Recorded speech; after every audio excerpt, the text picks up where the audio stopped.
The assumption of having this kind of approach is that the individual is motivated. And I can't tell you how many individuals I've seen in the last 9 years that have been around who really are fed up of going to shelter workshops, who do not want to sit and make greeting cards and candles and other stuff. Again, nothing against shelter workshops. Please don't get me wrong. But it is when we try to fit individuals into those systems is when there's a breakdown. There's a place for the shelter workshops and there's a larger place for inclusion. Again, we talk about what the person is interested in, what the person would like to do, what the person can do, and what are those person's dreams, what are their aspirations, what would they like to see happen. My own daughter, for example, very, very fond of music, and her dream is to sing on Broadway. Is that going to happen? No. But we can provide her opportunities to sing wherever she wants to sing, and that works fine. So whether it's in the bathroom, it's in the cafe that we have across the street, or whether it's somewhere else, she'll sing. And that meets her need of wanting to do that. And what the person can do. So we focus on strengths, and that's where the solution-focused approach comes in. Is that the strengths, all of us have strengths and weaknesses, right? All of us have difficulties at some level or the other. Some of us have more support needs, and some don't. And that's where it is. But we all have strengths. And we all need to capitalize on what we can do. And this is where I talk about the mindset, even at the level of the family, has really to change. And there's a lot of work that we have to do. And at the end of the day, the solution has to improve the quality of life. All of us want friends. All of us want a safe home to live in. All of us want to be a part of the community. All of us want to work and earn money. Persons or women with disabilities are no different. So for everyone, the quality of life is really important. And again, this is what the solution-focused approach sort of focuses on. So we started Yash Charitable Trust. Aarti is on this side, so that's my right, I guess.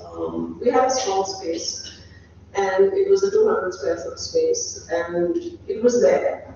So when I came back, we renovated the space, and she kept asking me what we were going to do here, and I didn't know at that time. But she started her journey in India at the Lush at that time.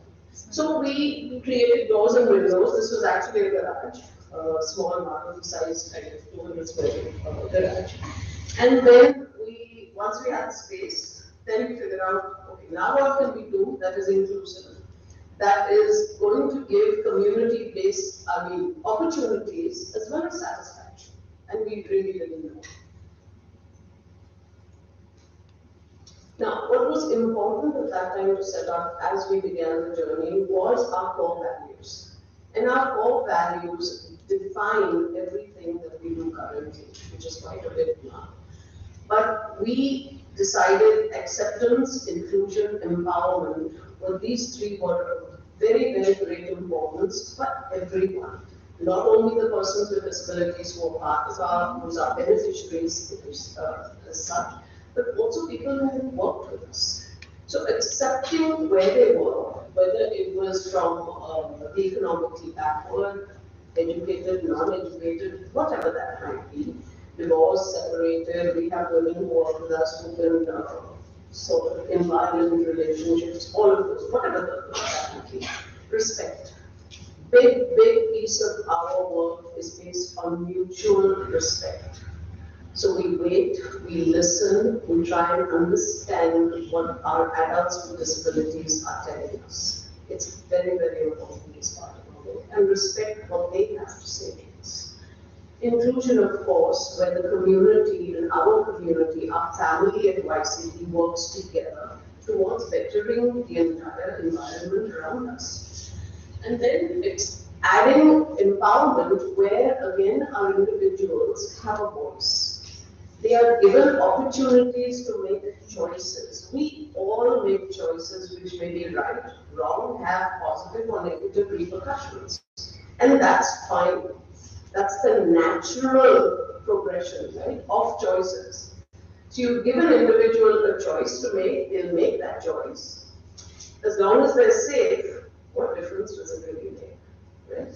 the natural consequence of that choice is going to be whatever happens. And that's true for all of us. It doesn't need to be different for a person with a disability.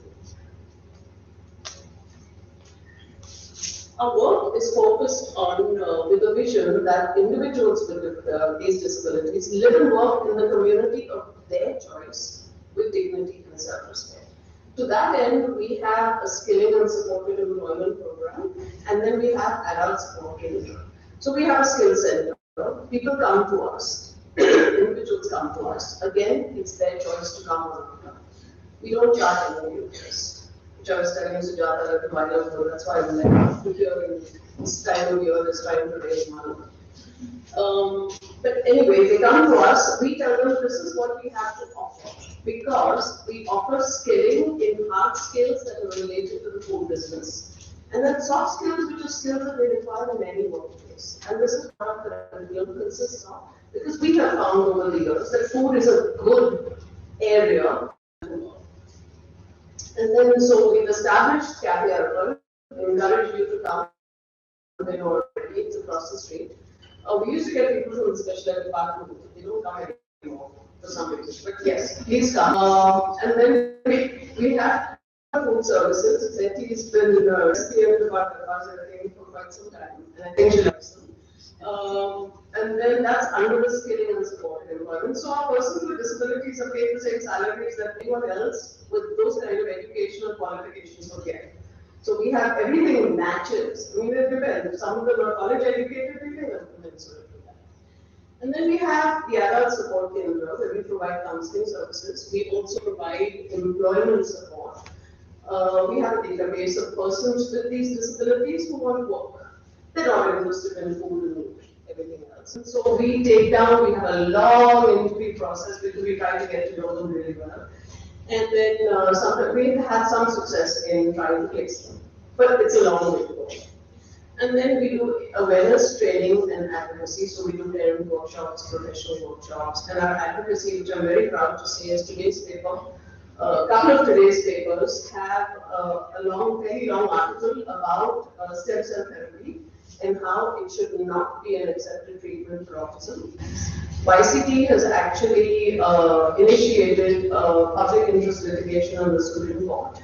So it's right now ongoing, but what's published in today's paper, which I'm very proud of, is that it's along the same lines. So we know we're validated in trying to fight this fight against doctors and clinics who want to make a quick buck off of vulnerable families. So please read that up.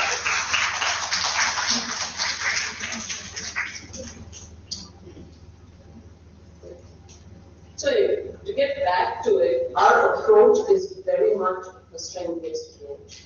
We focus on what the person, as I said earlier, can do and wants to do, what excites them, what interests them.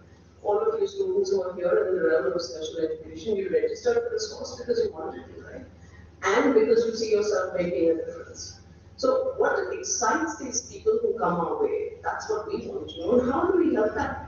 How do we make it happen?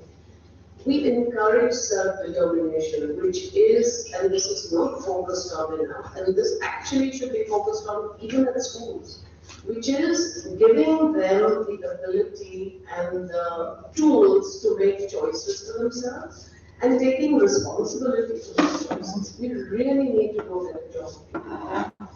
We also encourage self-advocacy, which is allowing them to articulate again what they like, what they don't like, what they want, what they don't want.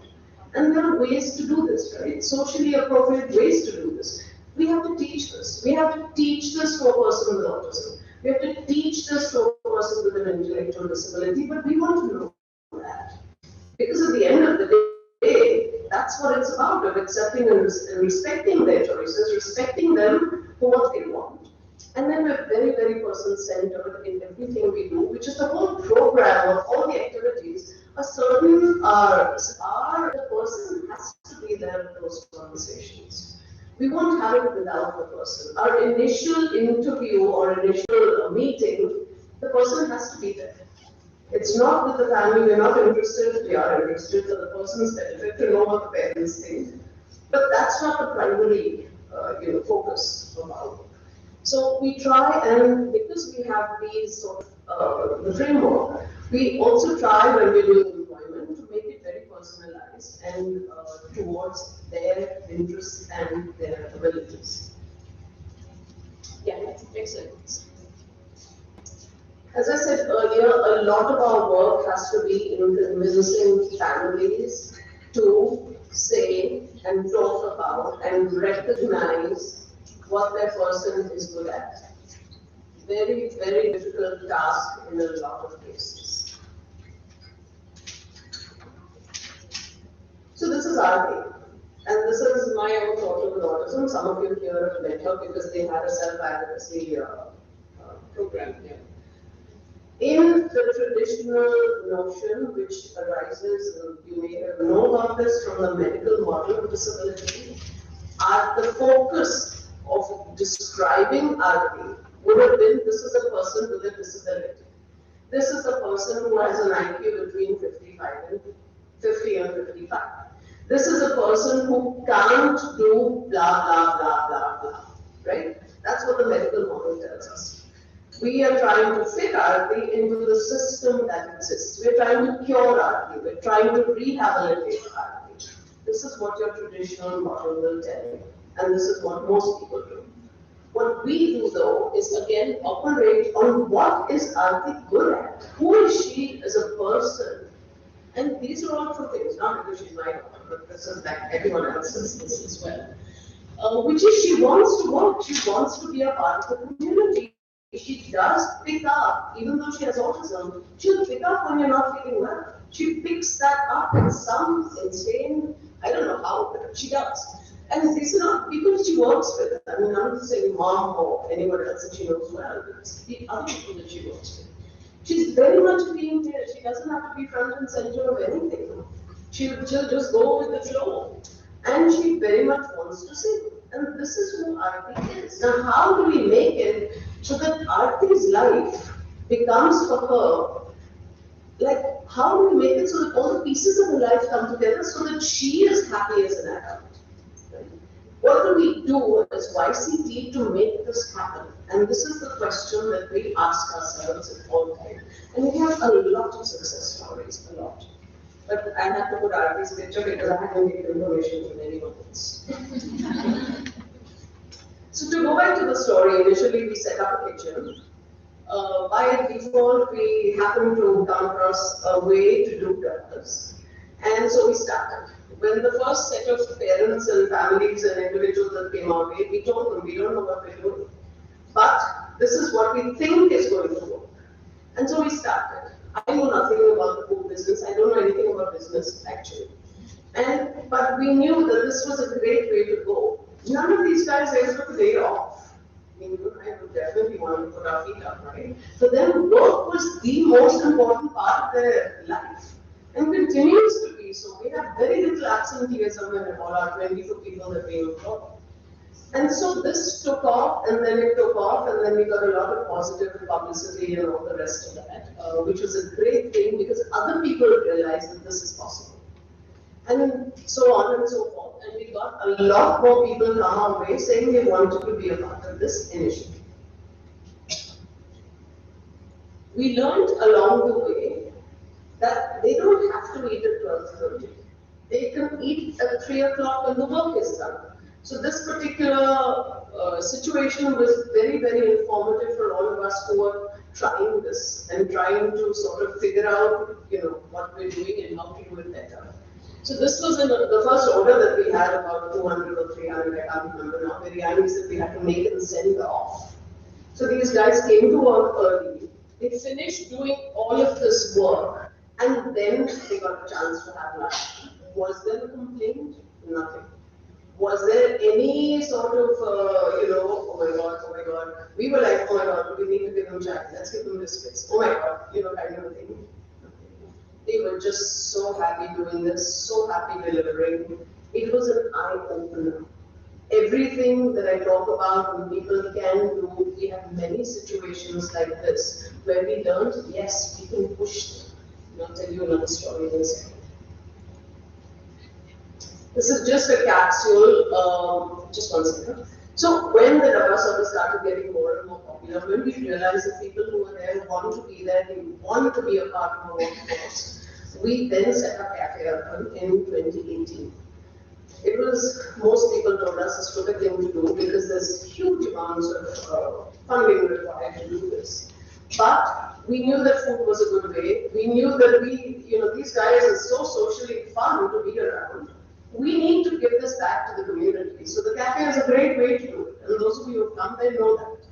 It's just a fun place to be in. It's a very fun sort of environment to be in. And now we have people like, we get a phone call from this group of young musicians, I think they are. I don't know who they are. They just come. And they will call us and then they will say, and I'm okay to say the name, is someone on duty today? Because we're coming from where? Vashi. Because we want to come and spend some time there. So when this happens, it validates that, we're doing something right. When Aarti doesn't go to Accenture, when we now have a cafe, they call and they'll say, is she okay? But I wasn't here because my other daughter had a baby recently and I wasn't here for 2 months. The people at Accenture, when I went back there to check up on our team there, they're like, oh my God, she managed so well. And I said, because she didn't come with me to the US. I went without her. She stayed here independently. If she calls herself, she's an independent woman. And the team at Accenture then told me she was phenomenal. She managed so well. And I said, yes, that's what she wants. That's what I want.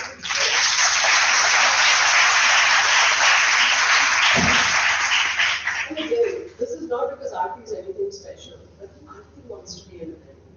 And that's what we are acknowledging and trying to create. This is just a small capsule, it's only a minute long, of the entire work that we do under the employment space. If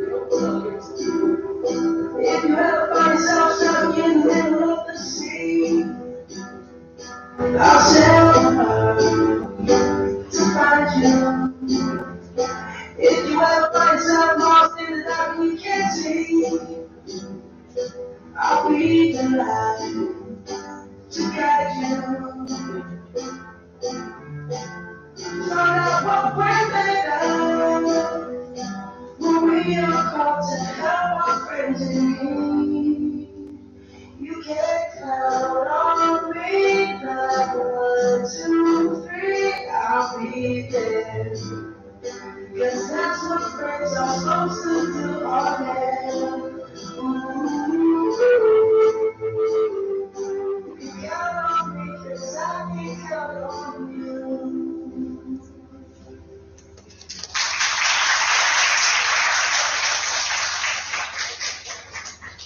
Cafe is running fine. Of course, it's a lot of work. What the additional piece of this is that it provides opportunities which are meaningful and which excite our staff. And that's the important thing. They get a paycheck like anyone else does. Many of them, I think included, don't know how much money they have in the bank. Is that important to them? No. But what's important is coming to work. What's important is being a part of this culture. That's what's important.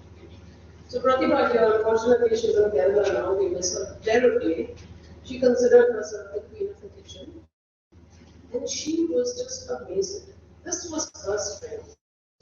We could rely on her and continue, and when she's in Kerala, she's, I think, taken control of the community kitchen there. But that's what she wants to do.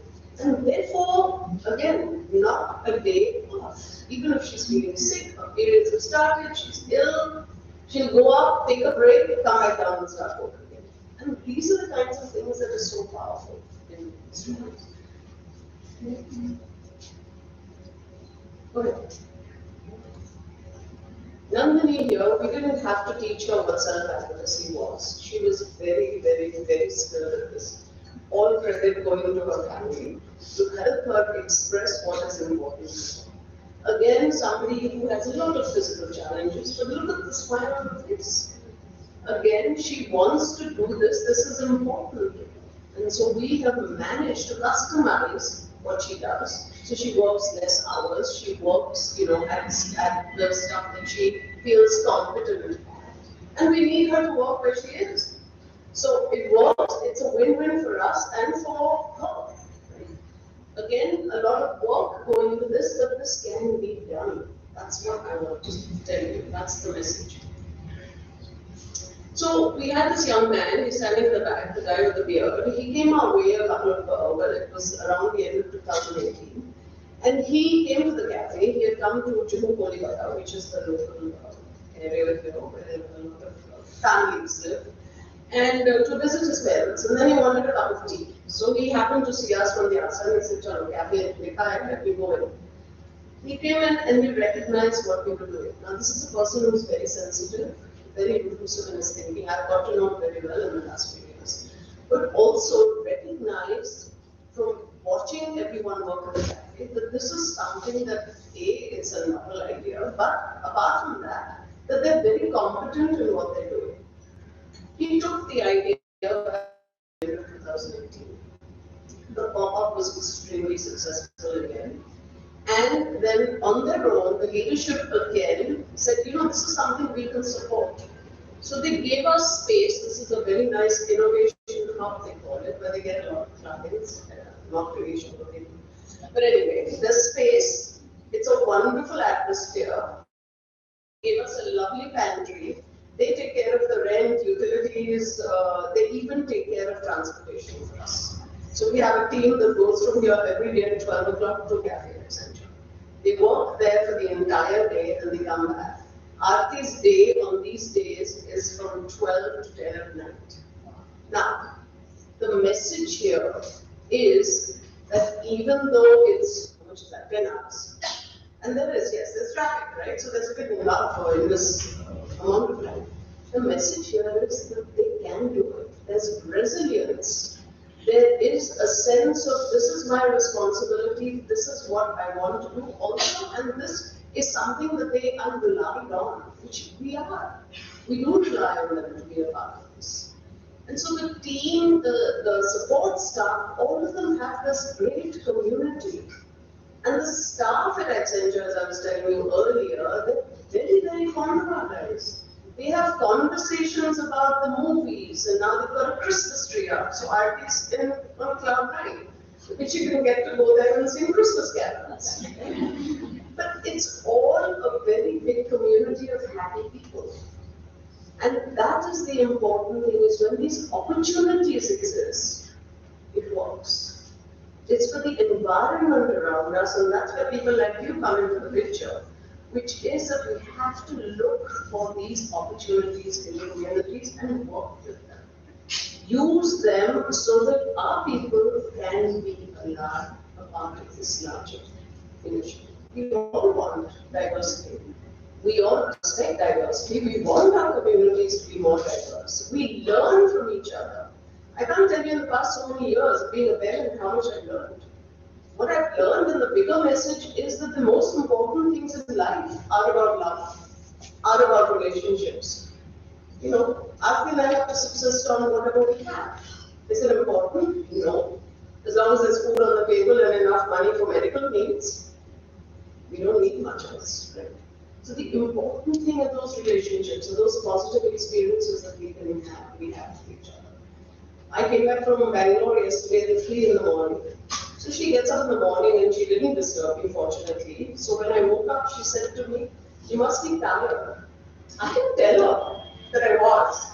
But obviously, this is something that makes me feel good because she recognizes that her mom is also human. But these are the kinds of experiences that all our guys, we work with a lot of people. They all bring this to the table if we wait and give them opportunities to do so. So often in parent meetings, it's like, do this, he has to do this, she has to do this. You say, just wait, watch, take time out, put your phones away when you're having dinner. How many of us do that anymore? How many of us eat dinner together without having our gadgets? We have to go back to the basics, and this is so important for families as well as individuals. Recently, we opened up, those of you who use the metro, we were given an opportunity. Again, it's not free, but at least it's an opportunity to work at the Versova metro station. So this has been our latest kiosk.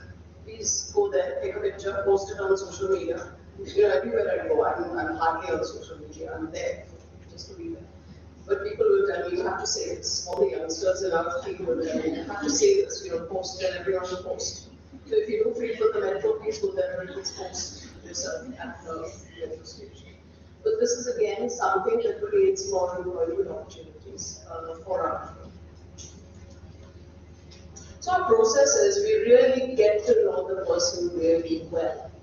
And when I say really well, it means that they are allowed to come. We take them into our skill center.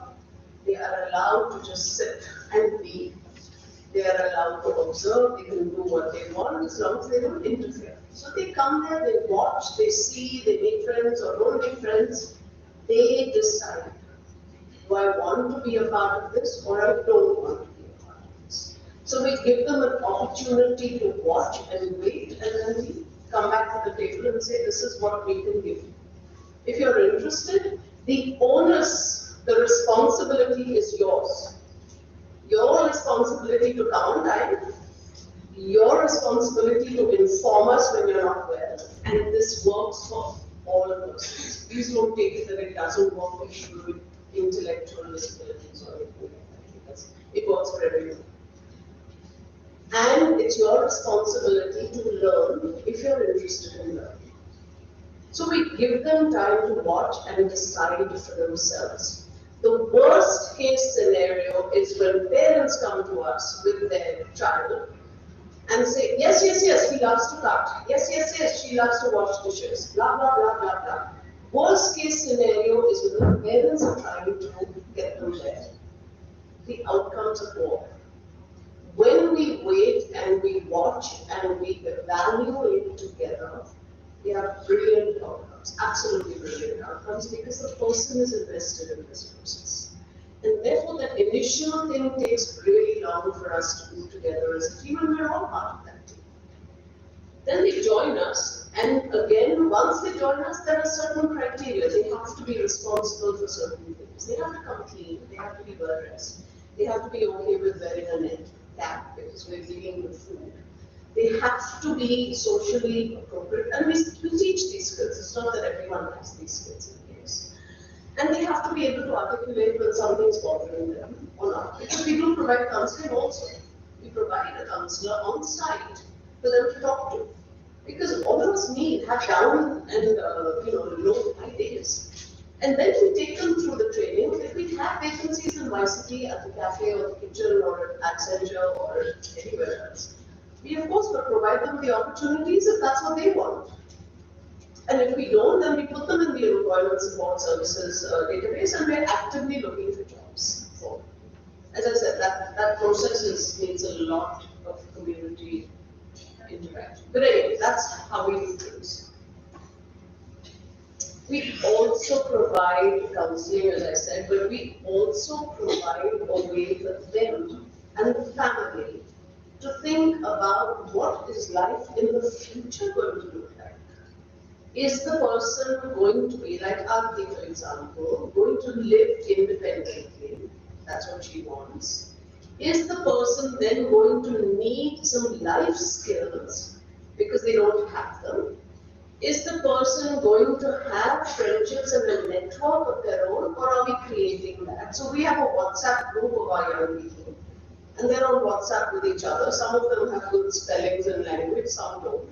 Aarti gets a message across regardless of anything else, and the message is very clear and connected.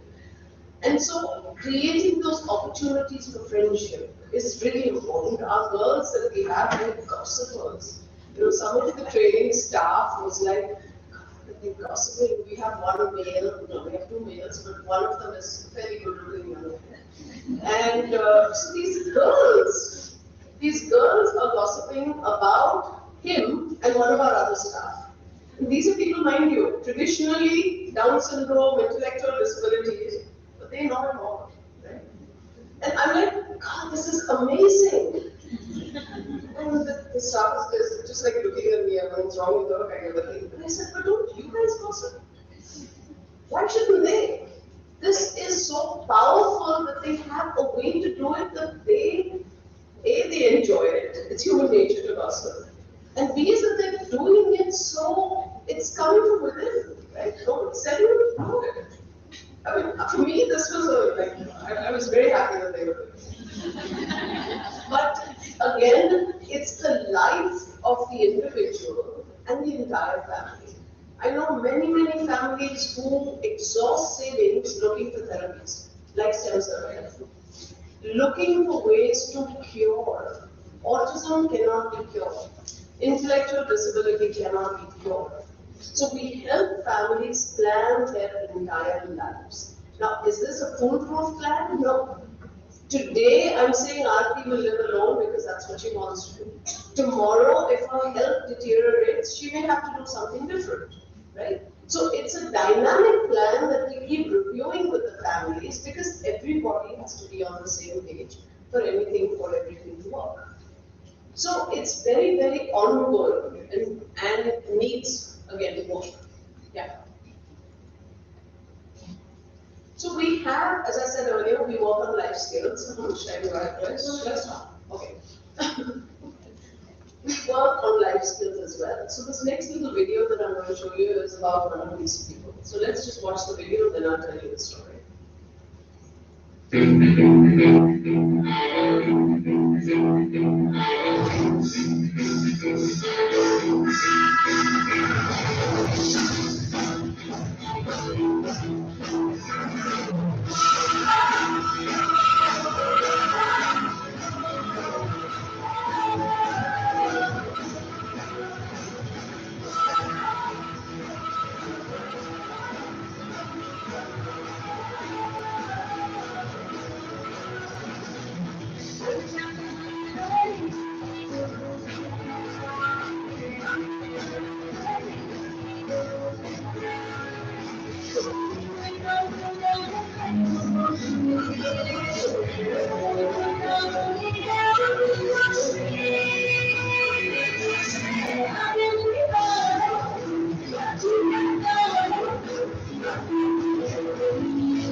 mind back then in the day. It's not really.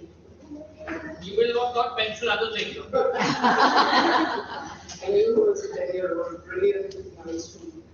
Anyway, so Divya is a person with autism. Divya also a mom and she have set up a business. The jewelry is exquisite.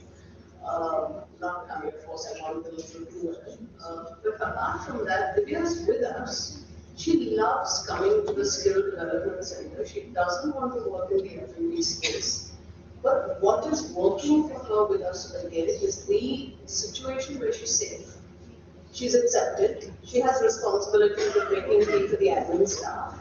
And now she's got to a point where she navigates the environment around her. If you're here in the daytime, you might see her walking from each of our various sites, taking messages. And she's got very limited language. She chooses when to speak and not to speak. She can talk to you like filmy dialogues are like very easy. Interspersed in all those filmy dialogues is something meaningful. So she'll say to me, Sushma, blah, blah, blah, blah, blah, and start something else from some film that I've never heard of. And then in between that, she'll say, I like your dress. You see, so you have to get to know Divya to appreciate this, which is a lovely, lovely person, great fun, a lot of fun. And she now is at a point where she feels so confident and competent to be able to go deliver message, take tea from one office to another, go and buy vegetables, go and do all the things that she wasn't doing earlier. And she's part of this larger community. So what are we doing for Divya? They've got a business. But what we are doing for her is filling in all those other holes that I talked about earlier, where she's got peer groups, where she's got friends, and where she has a much better and richer quality of life. So she may come to us for a couple of years more and do this and not do this, and which is fine. Because we are helping her fill those gaps in her life that are missing. And this is what, the additional piece of work that we also do. And of course there are challenges. I mean, they have to be, right? So these are multi-fold, particularly for the women that we work with. We have currently 22 persons with disabilities, and these are intellectual and developmental disabilities that we actually fund and we pay salaries to, which are competitive and appropriate. Only 6 of them are women. Now we do know that disability is sort of the proportion of men, women, boys, girls is less among the girls, but I'm not sure that's strictly true because a lot of girls with autism, the characteristics are quite different from the boys. So I think my sense is that a lot of them go undiagnosed. Or now we're seeing many more people being diagnosed very late in life. So I'm not sure that this is strictly true, but the other battle for this is that a lot of girls and women are kept at home. And that is what we again handle. We're very happy when we get female students. Unfortunately, now in the skill center we have more girls and women than we have men. And I hope it stays that way. Because they really need it. We have 50 people registered again in the employment services, but only 5 women are registered. Again, there is this notion that they shouldn't work. And the notion is not theirs, it's the family. We serve 137 persons with disabilities across everything that we do. Only 21% are women. We would like to see more out there, but that's not something we have any control over. Just a couple of stories before I wind up. So the girl on the extreme right, Shefali, she comes from a very I'd say orthodox Jain background. The parents were very against her working. She loves to work in the cafe kitchen, but parents are like, हमारे community में लड़कियां काम नहीं करती. Again, a lot of convincing that it's her choice. It's her choice. Let's honor her choice. So they agreed to let her work in the food services where she's not in the public eye. And so we're trying to work with the family again to allow her to do what she wants to do, but it's a work in progress. The one next, the one over there on the next stage is Ashwini, who is a person with an intellectual disability. She also has epilepsy. So we have to work with her. She's a very, very hard worker. Again, getting the community to understand that it's not her, it's the disability that that sometimes may create some barriers for her. So we're working alongside the community for that. Um, the last one there, which I'm so is Prajakta. Prajakta joined us just a couple of months ago. She was so happy that she found a place where she could be herself. Apart from all that, she picked up the skills. She really wanted to work in food. She picked up the skills at a record speed. This is a person who doesn't read and write. She travels independently all the way from Naraswar. Wow. Every single day. Now, that's what it is very why that has worked is because A, we did quite a bit of counseling with the family, that we need to teach her. We have to teach her how to be at the station for whatever particular train. Give her, I don't know, I'm preaching to the choir when I tell you what techniques we use to teach, right? But allow her the freedom or the confidence building to be able to do this. So for the past 4 or 5 months, either the father or the brother accompanied her. We encourage that. You guys figure it out. We can't provide transport. We don't provide transport because we want our guys to be able to do this. Figure it out, come back to us, we'll work with strategies on how to do it. And the biggest thing is that Prajakta was so motivated. So this past month, every month we do Employee Trainee of the Month award. Of course she had to get it because she's so awesome. To come all that distance independently in such a little time, but again, it's her desire, her motivation, and her belief that she can do it, which we totally support. So she's actually going to, she's on a fast track, and she's going to be part of the salaried employee pool in January, which has been the fastest we've ever taken anyone. So, as I said, it's a journey, but it's a rewarding journey, because when we see success stories like this, it makes it all very worthwhile, but we cannot do it alone. So whoever has influence, whoever has a say, whoever, please put it out there, the persons with intellectual and developmental disabilities can. There's nothing to do with the right skills. That's all I have. Thank you.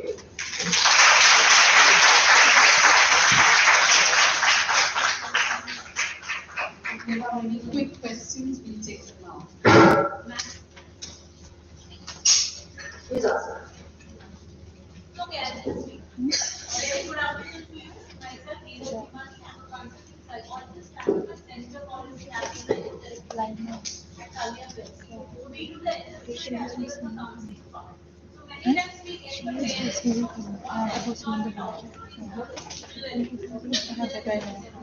to know How do you connect to the parents? Or? We have a website. We have a website. There's there's information on the website. They can go on or email. Yeah. So that's the way. As I said, it's for the individual. That person, he or she has to want.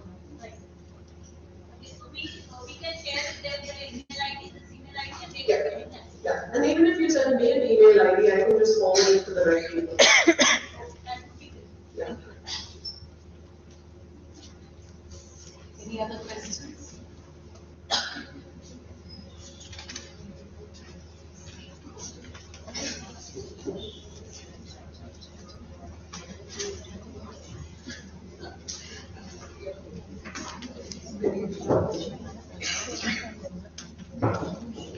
Thank you. The urban campaign is a rush into possibilities for employment, for disability, and we're really grateful to you for sharing your experiences and lighting the path for future torchbearers. Thank you. And first year students who have not had the opportunity to visit Cafe Alton, please do so with urgent basis. You need to know.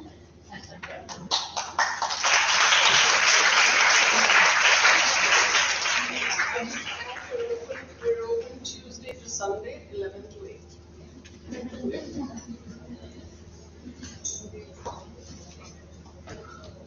All right, so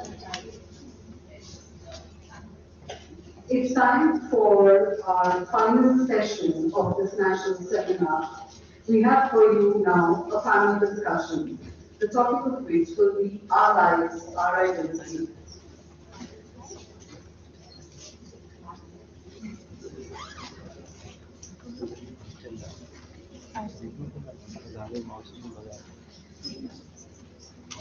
Pooja? All right, so what we will do is while we're setting up, we quickly complete the round of introductions. I'd like to welcome Dr. Kuthul Sati. She is the moderator of the panel discussion. Thank you, ma'am, for sparing your time to be here. I'd like to invite Dr. Vanshika to please make the introductions.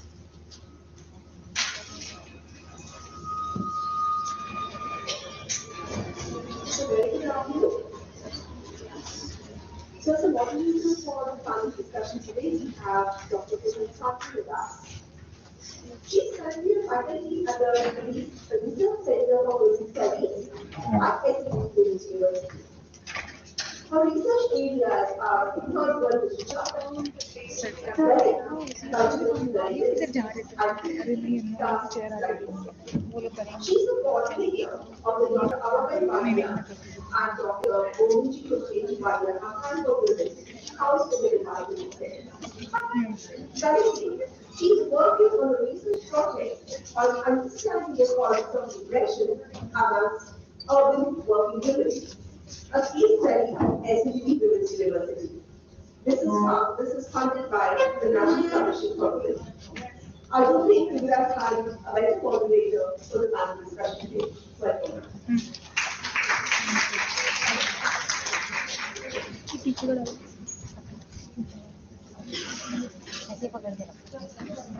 Line में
I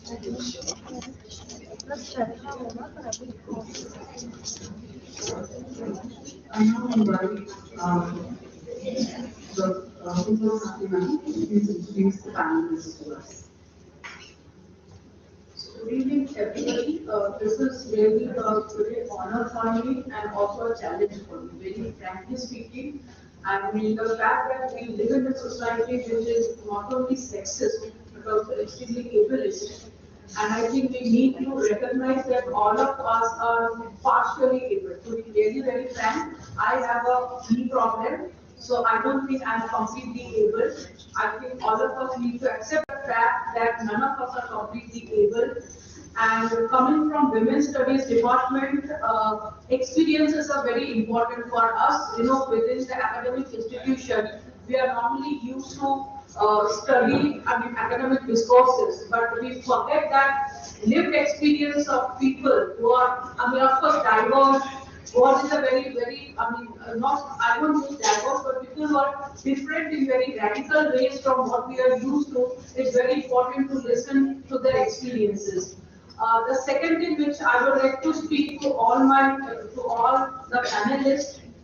So as far as the panelists are concerned, I do extend a warm welcome, and I wish I could stand there and speak. Yeah. So I'm Guru Sarkar from the Research Center for Women's Studies, and I think especially an honor and also a challenge for me to be on this panel. Because as I said, I'm just repeating that we live in a society which is not only sexist but also ableist. So I am aware of the fact that I come from a privileged position.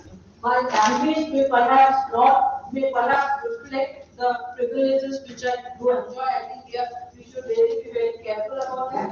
But nonetheless, coming from women's studies, I do realize that experiences are a very important source of learning, not only learning, but also unlearning and relearning. So I think for me, being a moderator on this panel is really a process of unlearning and perhaps also relearning from my very esteemed panelists that I have. I'll just briefly be introducing the panelists. First is Jasmina Khanna, and she has written her self-introduction, which I think I would just like to share with the audience. She says, I am having cerebral palsy, hence a wheelchair user. While I can only type with one finger, my left hand index finger, I have built a successful career as a software tester with an experience in web and also database testing. I completed my schooling from ADA, which was formerly known as Plastic Society of India. I passed out school in the year 1989, completed my graduation from St. Xavier's College in 1994, and did my MA from Women's University in 2004. Jasmina, in fact, I would like to know which was the discipline of your MA? Sociology. So I think that's very important. She has done and let's not forget that our higher education spaces are not very inclusive, they are extremely exclusive. So I think that could also be something must be a challenge for her. I started working in my the current company, which is Atos, which is an MNC from the year 2010. Yeah, I also focus on activism for accessibility and equality for the persons with disability in India, where there is a very little understanding or will to change.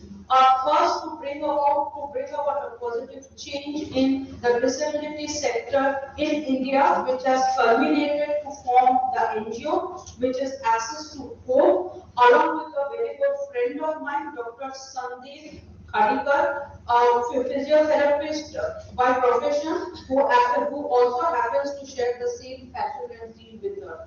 And finally, the message I think which is also included. I really like the way in fact the CV has been written. I wish our society became broad-minded about their attitudes towards people with disabilities. If given an opportunity, we can work to be productive.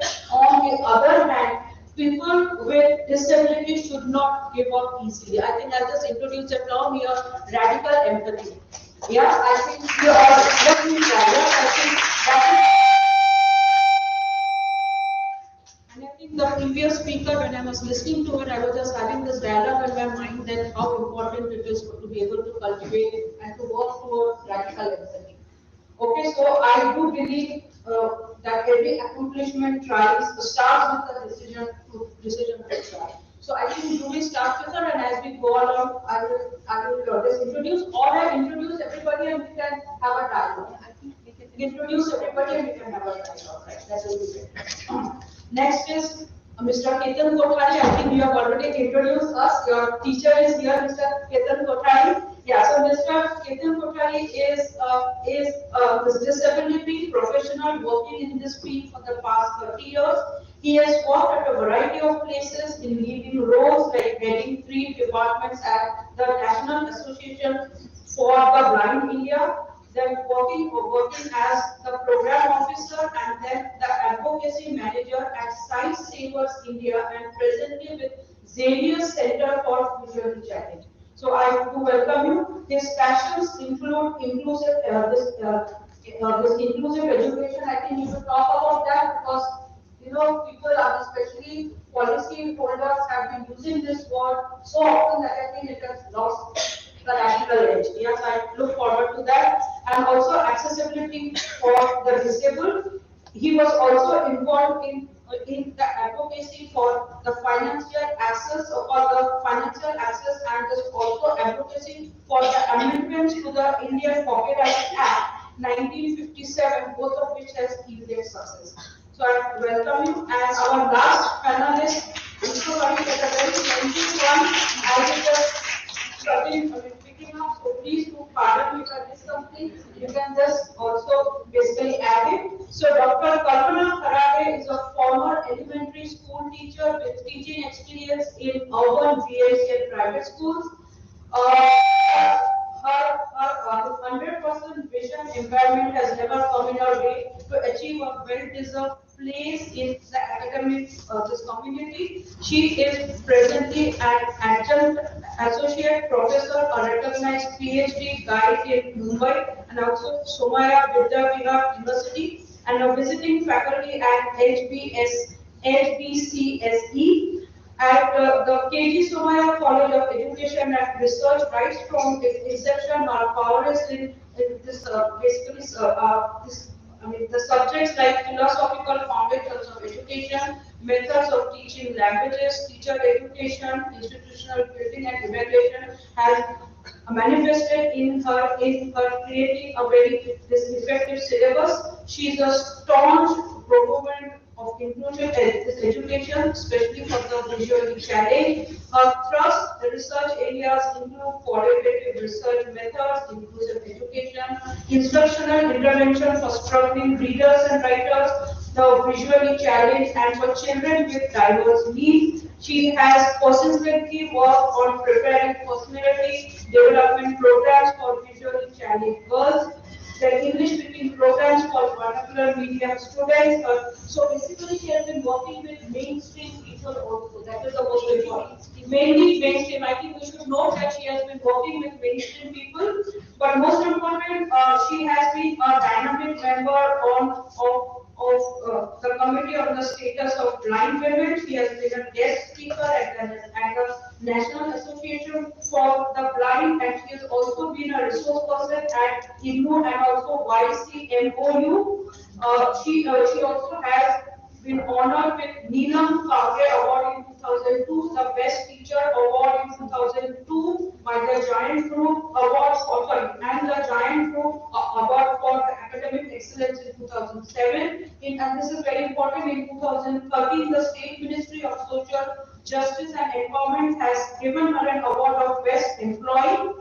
In 2014, she has received the National Role Model Award conferred upon her by the President of India, Shri Pranab Mukherjee. She is also the recipient of the Irfani Award given by Mumbai Doordarshan in 2015. The list continues.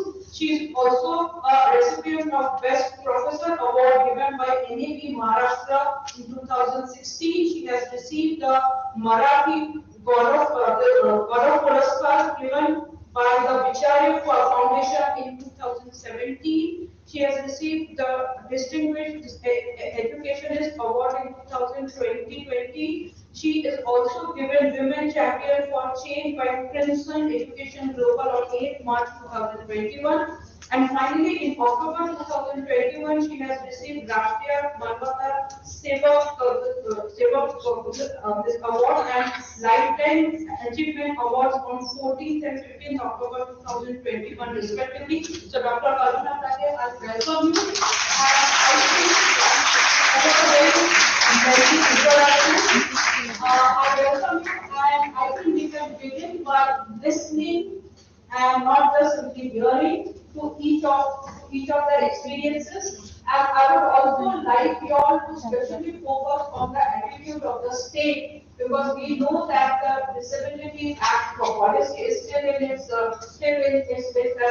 not been this finalized. So I would like to listen to each of your experience and your response. And the third question, which also I would like to address, is that how do you think that the education space beginning at the school level at a time when government is gradually withdrawing and we are moving towards privatization, how do you think that people who are differently able, especially coming from marginalized backgrounds, can be given a space? So I would request any one of the panelists to start.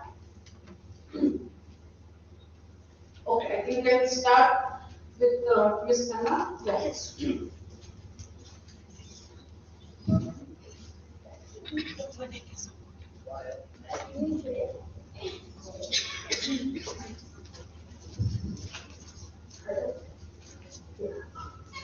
Thank you so much for inviting me today.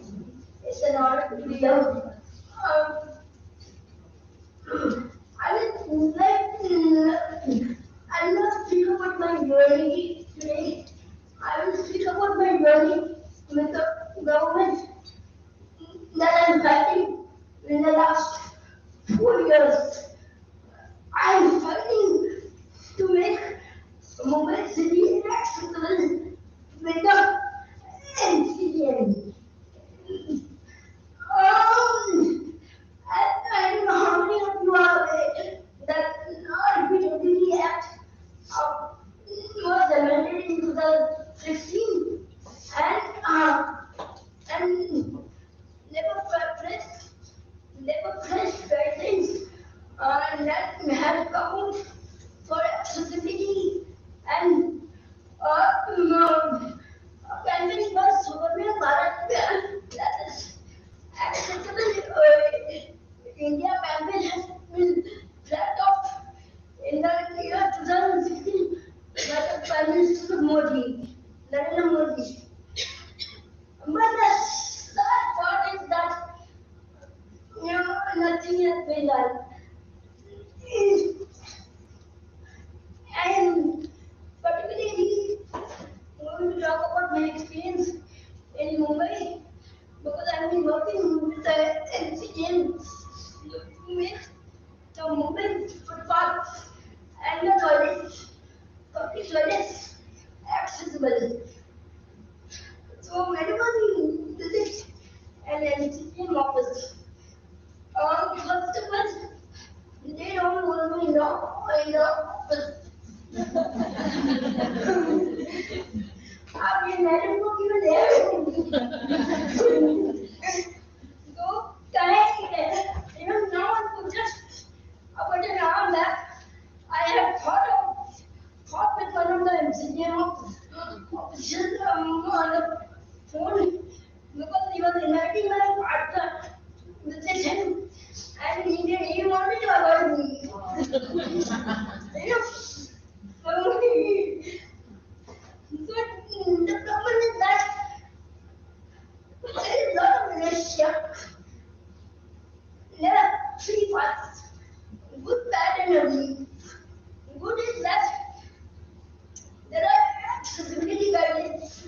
guidelines. That is that they are not aware that citizen officials do not have ABCD knowledge about accessibility. Only part is that there is a lot of corruption in sector government offices. So, to fight this, it's a very, very humongous task. Because you are very high against the wall. So, recently, we had the additional municipal commission, the one below the municipal commissioner. So he kind of asked us to modify the accessibility guidelines. So guidelines for the MCM. It's been 3 months. We drafted the guidelines, and the guidelines have not been approved. Every day we call them up for updates. They keep charging us. मैंने उन्होंने बोला call बना ले बता कर मेरे को मैंने उसको बोल करो आपको वो जो आपको है उसके बाद आंसर है मैंने पूरा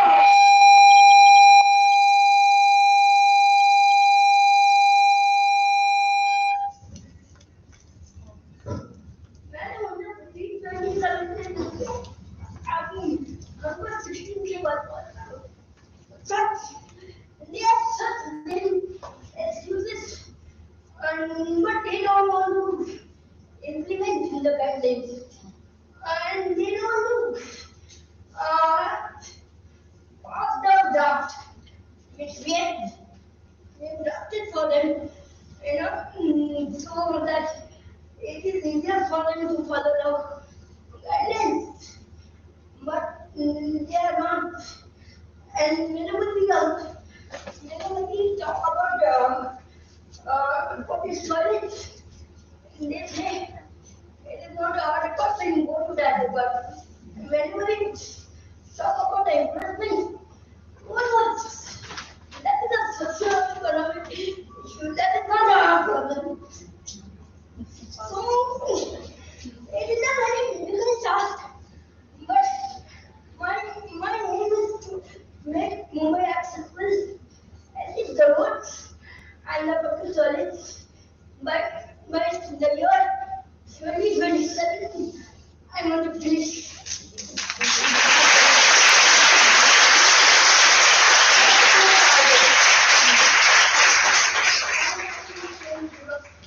I'm not going to give up. I'm going to give them a tough time.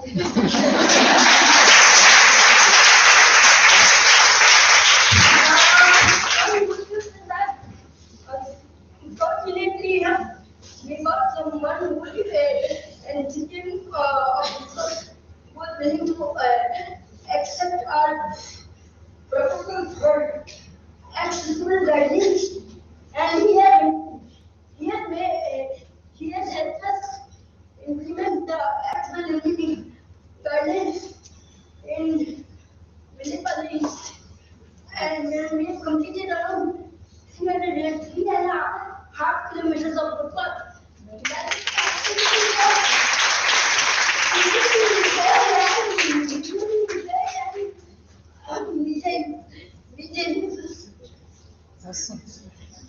so this was my journey in the last 4 years.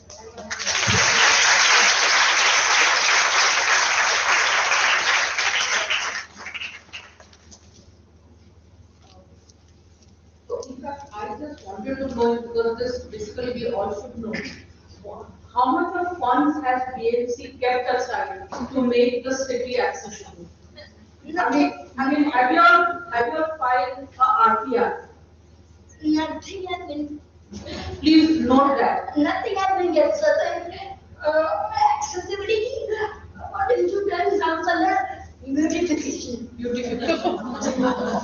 Yes, please remember that. I think that's very important.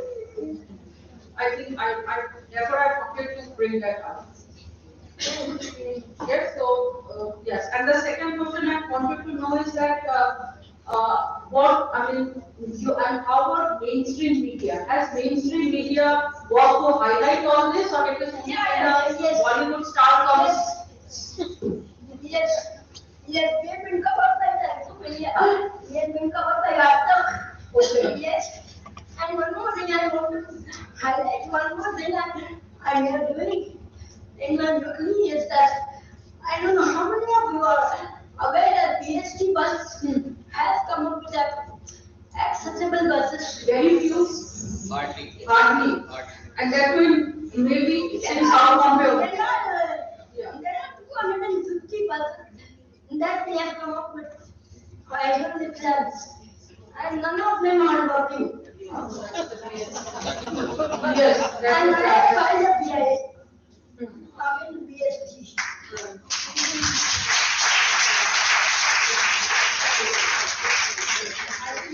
come back to you again. Yes, We can move on to Mr. Ketan Kothari. Mr. Ketan Kothari, yours will be, I look forward and I'm sure we all look forward because you are also involved in the higher education space. Actually, first and foremost, thank you to the SMT University and the department coming here after a long time. Thank you, Dr. Ram, for inviting, and it's a strange feeling to be the only man in the entire seminar who has been invited, and then sitting on the right of Kalpana Dai and on the left of Jasmina. Good challenge, but we shall have it. And of course, Kalpana Dai has already introduced me as a naughty student. The good old days that were. But anyway, yeah, so coming to educational spaces, and we all talk of inclusive education now.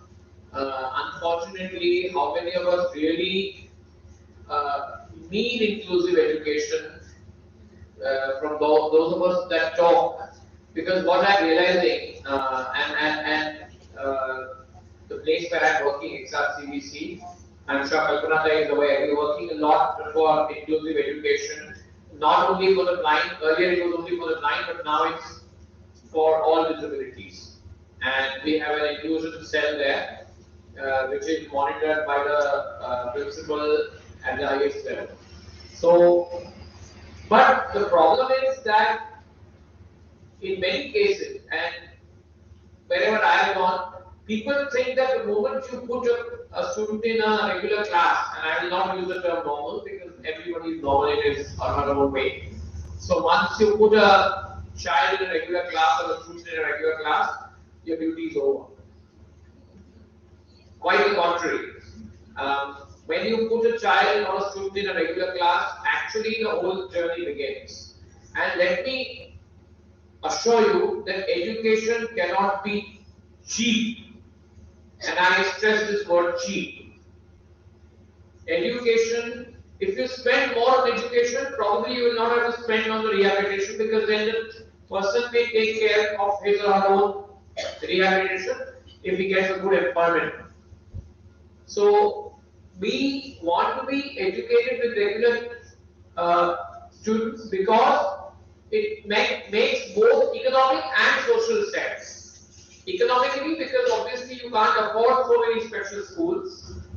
Socially, because there's no point in excluding a huge population. And in my case, I have been educated in a school for the blind.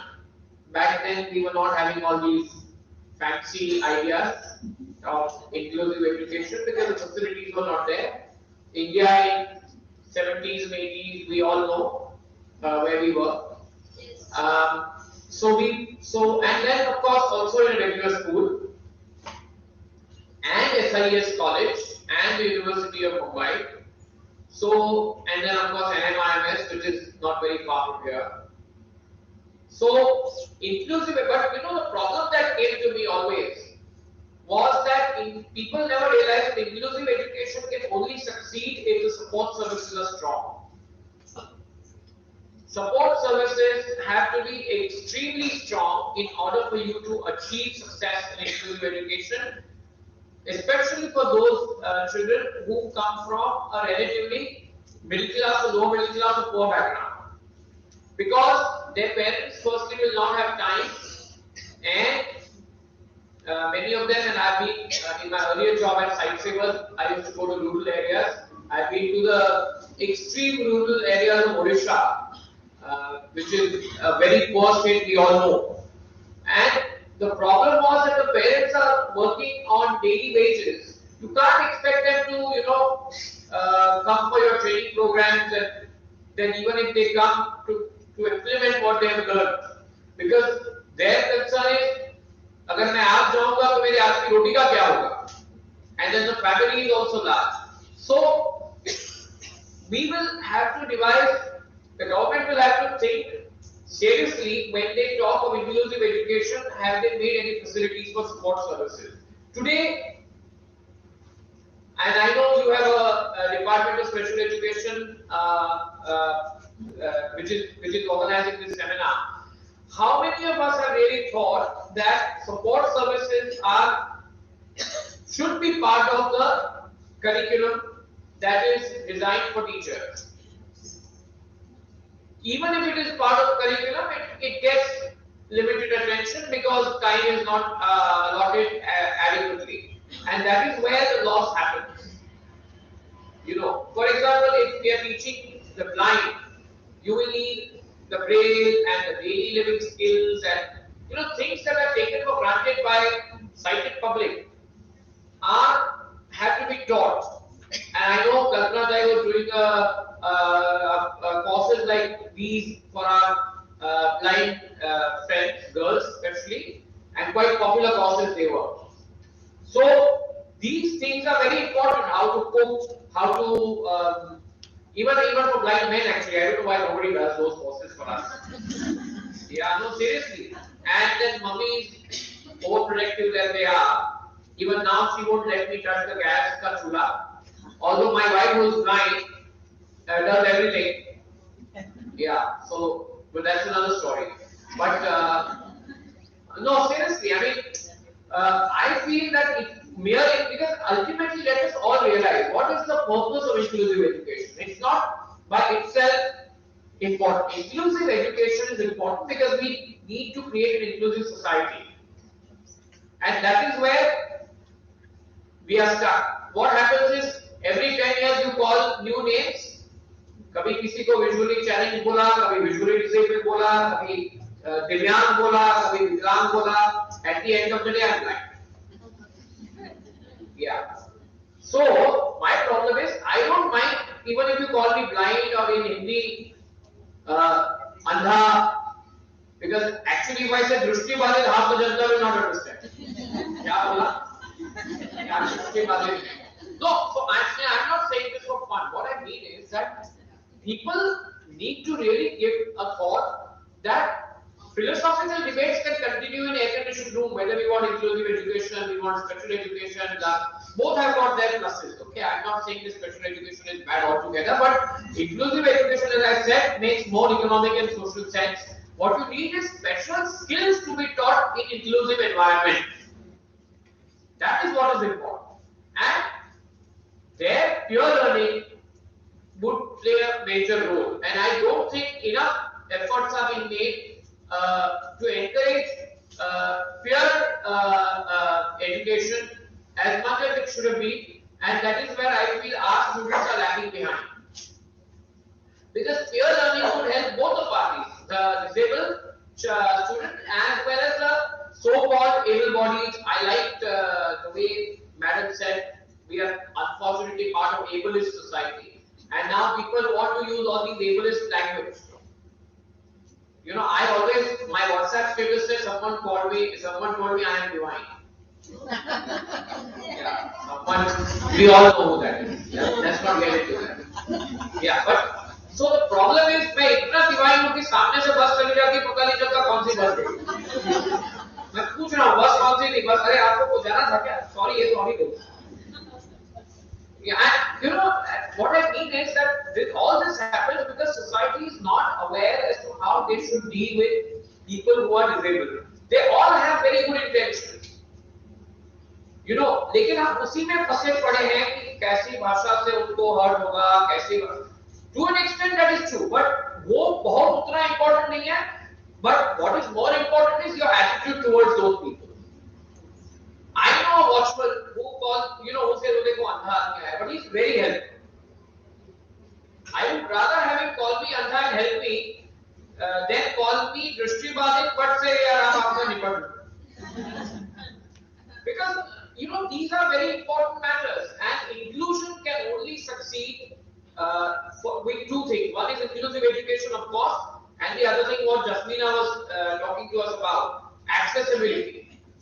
Nothing will work without accessibility. Howsoever inclusive education programs you design, the best in the world, with all the facilities, but unless the curriculum is accessible, unless the pedagogy is accessible, teachers know how to deal with their disabled children in the class, students in the class, the whole thing will fall flat.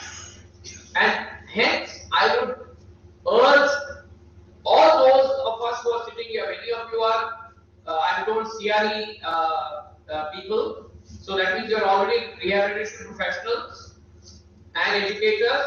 Please, please, please keep accessibility in your mind and try to be ambassadors of people with disability wherever you go. आपके दिमाग में ये विचार तुरंत आना चाहिए. This empathy, what Madam just said, radical empathy. This radical empathy should always पता नहीं कल क्या हो जाता है, अगर मुझे ये हो जाएगा तो मैं क्या करूँगा या क्या करूँगी? Because disability is no longer their problem, and I'm saying there within inverted commas, quotes. It's our difficulty because anybody can get disabled because we all live longer. 70 has now become an average age. Although the lifespan of India doesn't show that, but many of the people whom we know have lived till 70. And so disability is no longer a third party problem. It can happen to anybody, anytime, God forbid. So accessibility has to be designed so that inclusive education can succeed and lead to an inclusive society where we will not need to have these ableistic discussions कि इनको ये बोलो, इनको दिव्यांग बोलो, उनको बुरा लगेगा, उनको ये लगेगा. नहीं, कुछ बुरा नहीं लगता है. बुरा तब लगता है जब आप हमको बहुत अच्छे नामों से बुलाते हो लेकिन काम कुछ नहीं करते हो. ये जस्मिना मिलना चाहती है तो बता दो मैडम आप क्यों आती है. So that is where the problem lies. So I would say that let's all think inclusion as part of our daily routine. And before I end, I must tell you, we XRPVC had designed an all-inclusive menu of food. I don't know whether Kalpana I guess seen it. वो menu low vision भी पढ़ पाएगा, regular sight वाला भी पढ़ पाएगा, braille जानने वाला भी पढ़ पाएगा, और नहीं braille जानता है वो भी पढ़ पाएगा, because वो सुन पाएगा. अब menu क्योंकि साइन लैंग्वेज में पेपर में नहीं बनाया जा सकता इसलिए, वरना वो भी बनाया होगा. शायद अभी अगर बनाएगा एक्सेप्टेबिलिटी तो वो भी बनाएगा, क्योंकि उस जमाने में हम केवल ब्लाइंड के लिए काम करते थे. अब हम सारी डिसेबिलिटीज के लिए काम करते हैं. We are working for all disability. So I know it's a very big challenge when you work with all disabilities at a given time, but that is a challenge, that is a welcome challenge, than not working for people with disability at all. Thank you.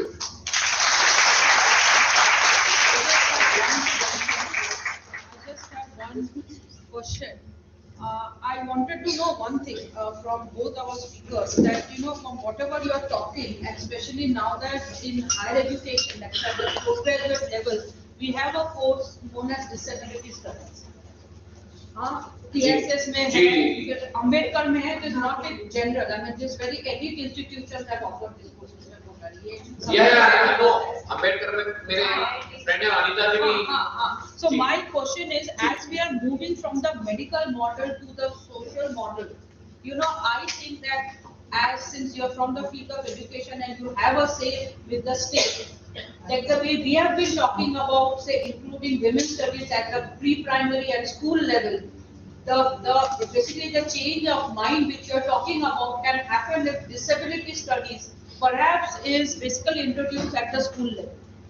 I agree with you, ma'am, but only one difficulty. Yes, no, because it will be taught by very mainstream. No, I'll tell you, no, that is not the difficulty. I'll tell you what happened. A few years ago, there was a chapter on Louis Gray in I think one of the textbooks. I think चौथी पांचवी किसी किताब में एक Louis Gray था और एक Helen Keller थी.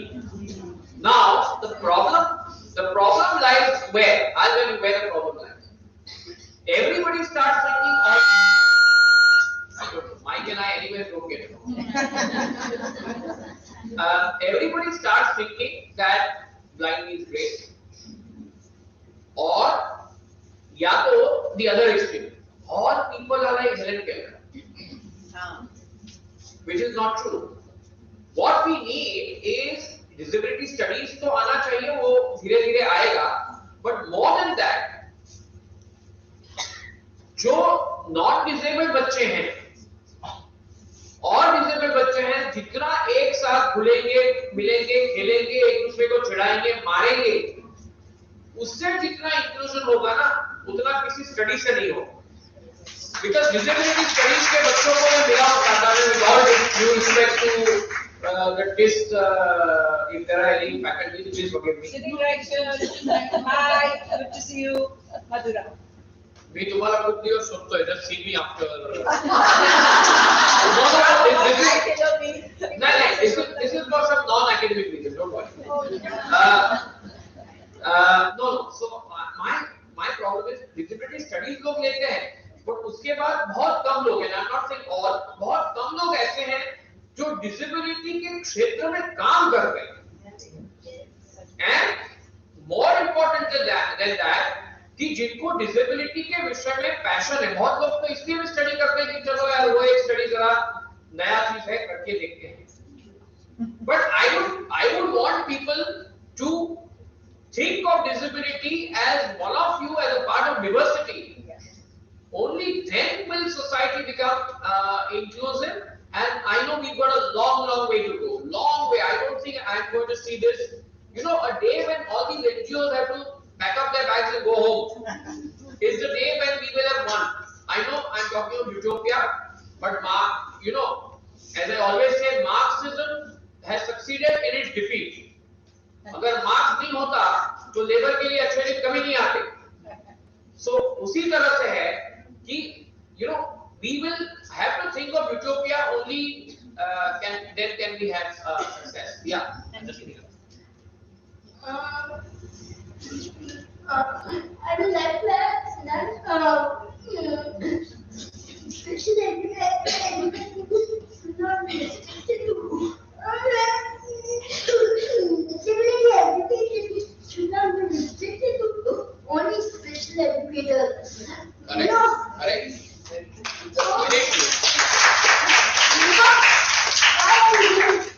I met with at least 50 architects who not about accessibility. They are not aware what is accessibility. Because it was not taught to them. So, in the curriculum itself, in every curriculum itself, it needs to be added. So, because it's very difficult by people who are interested in disability. I will just add one point here, just want to share it. I don't know how many of you travel by local train, but in the local train, which I find very strange, the women's compartment is next to the disabled compartment. So women are also partly disabled, and the pregnant woman will also travel by the disability compartment. I want to add one more here. There is one irony here. One biggest irony with the railway station is that they make the railway station really compartment accessible. But how is the person on the train? No, and the other problem is because it is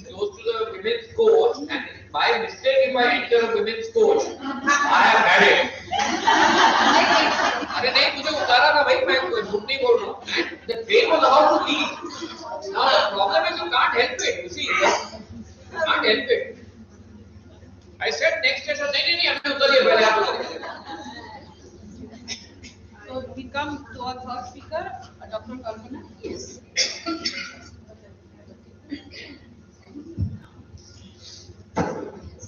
So, very good evening, and I will also say that I am really privileged to be here among all these academicians, activists and all, and great to be here.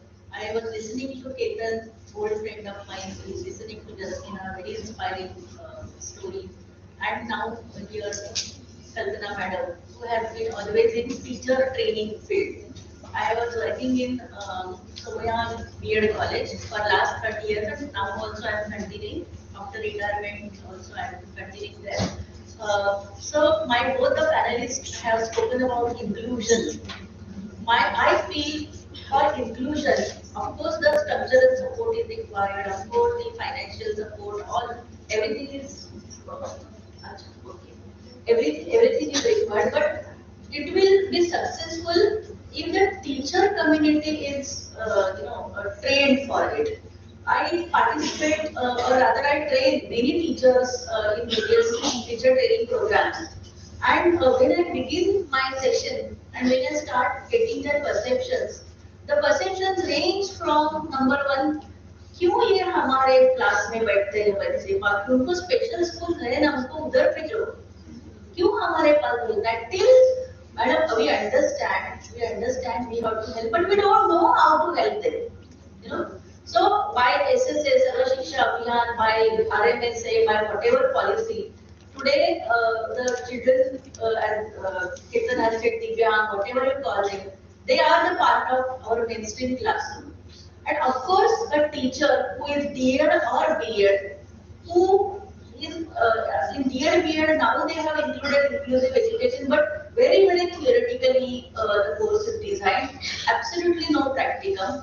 So at least with this little background, the teacher is coming to class where you have so many other students and 4 or 5 perhaps children with special need, and she is absolutely not aware how to involve them in their day-to-day classroom teaching. Now we cannot expect really from an ordinary teacher who is, who has to cater to other 50-60 students, who has to take care of these 4 children also.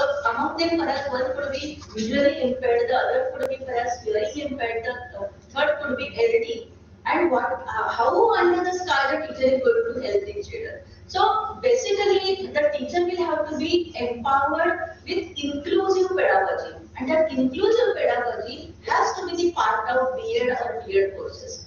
And unfortunately, that is missing. I speak in many places wherever I go, that apart from other things, the teachers have to be trained in inclusive pedagogy. Because infrastructure alone, or funds alone, the concessions alone, facilities alone will not help unless and until the teacher who is sitting in the classroom and who is going to deal with the children, she knows how to involve each and every child in the teaching learning process, and for that she will have to be equipped with this inclusive pedagogy. She did not do a lot of changes actually. This is what basically scares the teacher कि हमें पहले ही इतना काम है हम कैसे करेंगे.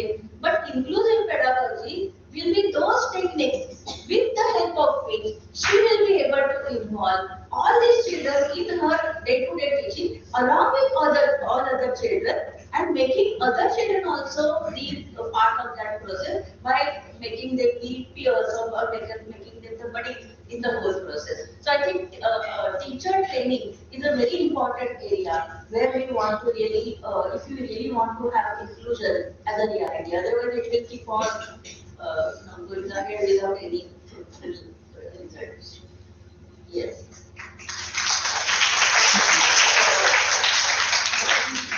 I'll just continue, because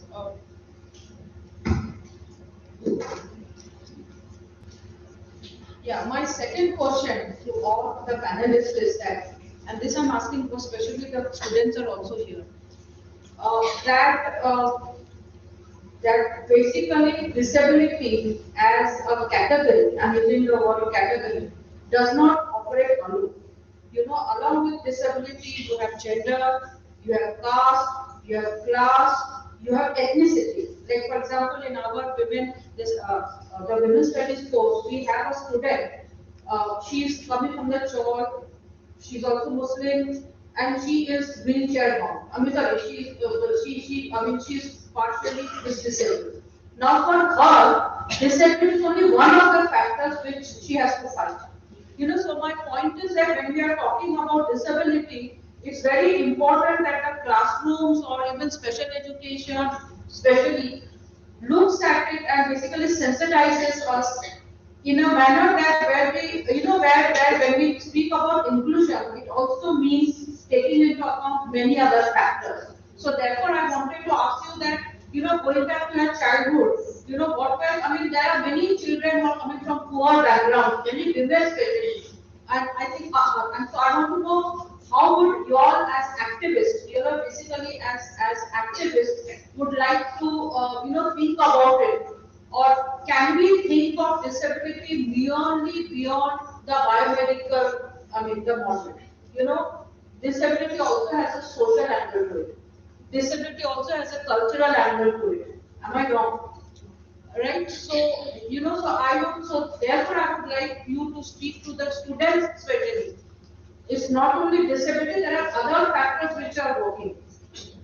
So, yeah, so for example, when Anita Bhai came, she said, I was very lucky. You know, I came from a well-off family, I could do this, things, but not everybody is Anita Bhai.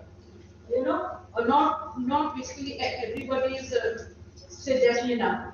There are many others who are just, you know, who just, we can say basically wither by the side. So I would like to know your viewpoint, especially to address the students about this. So, as Madam has rightly said, disability doesn't come alone. It intersects with various other factors. You know, so this is the intersectional problem, I would say, right? So, Madam has mentioned the example of Anita Ghai. So, my example also is a very positive example in the sense what parents can do, you know, what work environment can do, what peers can do. I am the perfect example of it. I also came from a very, very ordinary familial background. चाल में रहते थे हम लोग, पापा अकेले कमाने वाले, 4 बच्चे, चारों को रेटिनाइटिस पिगमेंटल था.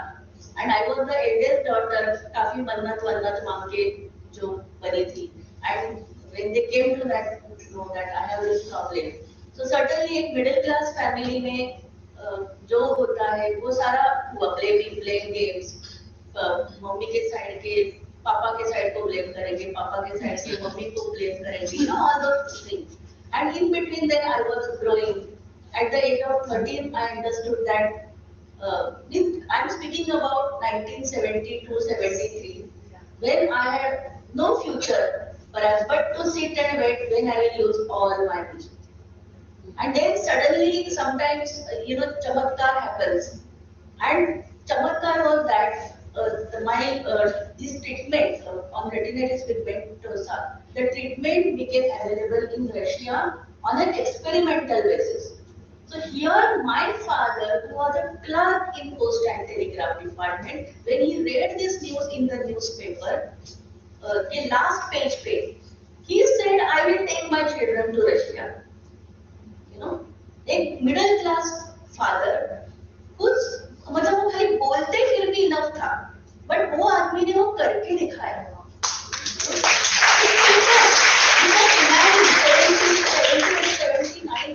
रशियन भाषा नहीं आती है, ईमेल कुछ नहीं था, पोस्ट से लेटर जाता था, पहुंचने को 1 महीना, उत्तर आने में 1 महीना. No money, no वशीला, as you say, you know, no influence, nothing, and 4 children. And but he took all of us there. You know, he took us there. But afterwards, the treatment proved to be unfruitful. But that visit gave us opportunity to expand our horizon, perhaps. We all got education in Moscow University. I completed PhD in inclusive sector. My brother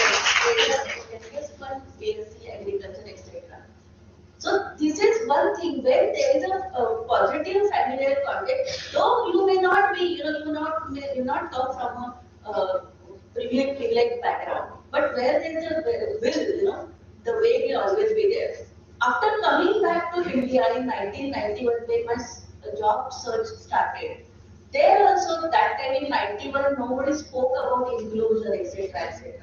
But still, I was appointed in Somaya College of Education, and Dr. N.M. Deshmukh, who was the principal during that time, he told me very clearly, I have appointed you not because you are blind, you are as qualified as others, and you have fared well like others in the interview, and you will not ask any concession.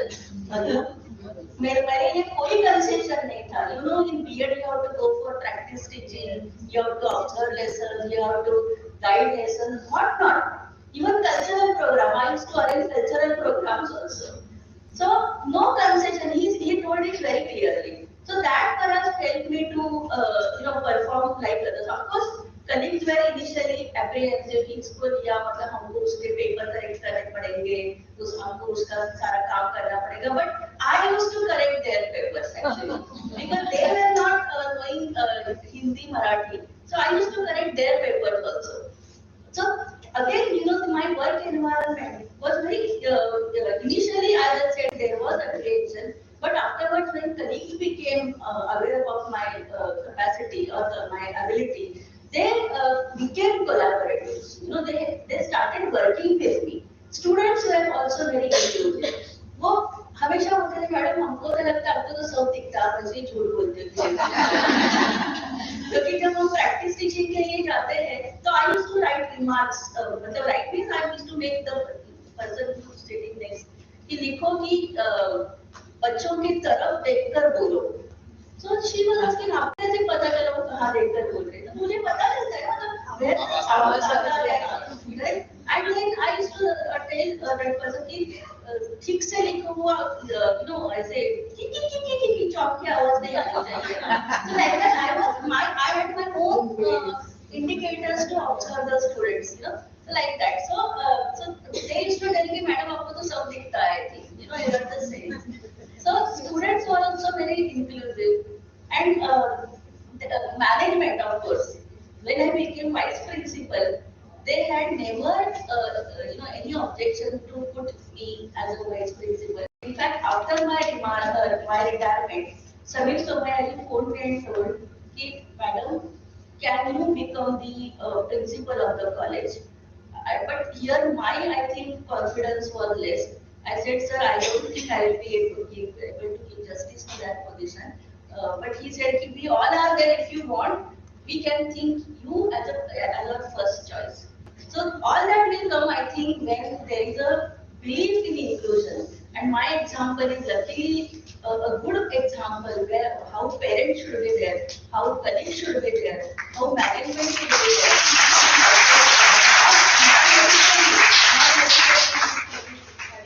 Privileged background. Yes. Okay, my story is slightly different, but not very different from Kalpana's side. But I also came from a pretty modest background. My parents were not educated. They were hardly matriculated back then. All Gujarati, typical Waniya background. I was born blind, and I always say that for me, I'm blind to seeing. I don't even know what seeing is. So I have absolutely no visual, ideas, visual ideas. So what happened was when I was born, when a first son is born in India especially, the child cries and the world laughs. Here the story was different. I also cried and the world also. Arey Bhagwan, क्या है अंधा है कैसे होगा. See, this was late 60s, early 70s. People were not aware, what will happen. But my mother, although she was not educated, had taught me what she could. Like tables were taught to me at home. Address was always taught first thing because she always knew that suppose if my child were to get lost, how would he find himself? So address was taught, telephone number of neighbor, because उस जमाने में घर में phone नहीं होते थे.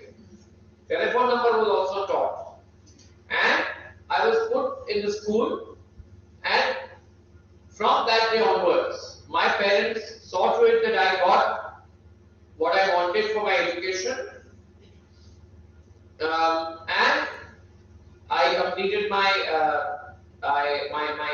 matriculation, BA and MA, and they were very happy because I taught the political science class at the university while doing my MA, and then job. But inclusion came pretty gradually because one, I was in special school, and when I was in regular school also, we were a bunch of blind students who were going there.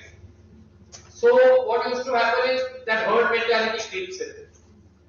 For example, if there are women, they would obviously want to sit with the other women. Same happens with people with disability, especially if you come from the same, if you have same disability, then you try to mingle more with them because you know each other's world. It's similar. But inclusion came. Actually, inclusion came right in, I was working with NAB, so that was also much easier. But as soon as I started working in other organizations where I was the only blind person, that was the time that one knew that inclusion is not just a word. And it's not only they will include you, but you also have to include them into your world, which is very important. I agree, and that's why I always say inclusion की बातें तो हम सब कर रहे हैं. We're all talking about inclusion, but is the disabled community really ready? आप लोगों ने NGO वालों ने आदत बिगाड़ के रखी है, सब कुछ फ्री, ये भी फ्री, वो भी फ्री, फिर जब नहीं दोगे तो पूछने आते हैं फ्री में क्यों नहीं है. People must know, and now politicians are at it. Everything free, electricity free, सब कुछ free. My problem is, people, when will they know that everything costs? Maybe you take subsidized amount, but you must take, because people should know that everything costs. And inclusion, again, is part of that. Because if suppose if I am blind, at least मुझे देख के लोग थोड़ा बहुत कुछ help करते हैं. What if there is a similar poor person who is not blind, who is so-called able-bodied? Does he not have difficulties? Will he be able to ask for it? शर्म आएगी ना उसको. See, this angle nobody thinks, and slightly so inclusion is two ways. It can't be only one way inclusion. आपको लेना भी पड़ेगा, देना भी पड़ेगा. You will have to walk 2 steps for them to come to you. And that is a challenge that people with disability will also have to be trained. And this is where many of my disabled friends don't agree with me. But it is true. And before I hand to Jasmina, I want to say one more thing. Madam asked about, how inclusion will. So until you see children in private school, disabled people in private schools, what happens is, today most of us go to government schools, where many of our friends are also not very rich, not very, mostly middle class people, right? Problem comes when the topmost people, they don't see disabled people, और वहाँ problem है. I will not name the family, but there was one function, I don't know whether Kalpana Dai was there. There was this launch of a Braille magazine in Kamala Mehta, and the way food was wasted, khilao, blind hai na, khilao. I'm sorry, but my problem is कि आपको disabled लोगों के और problems पता नहीं है.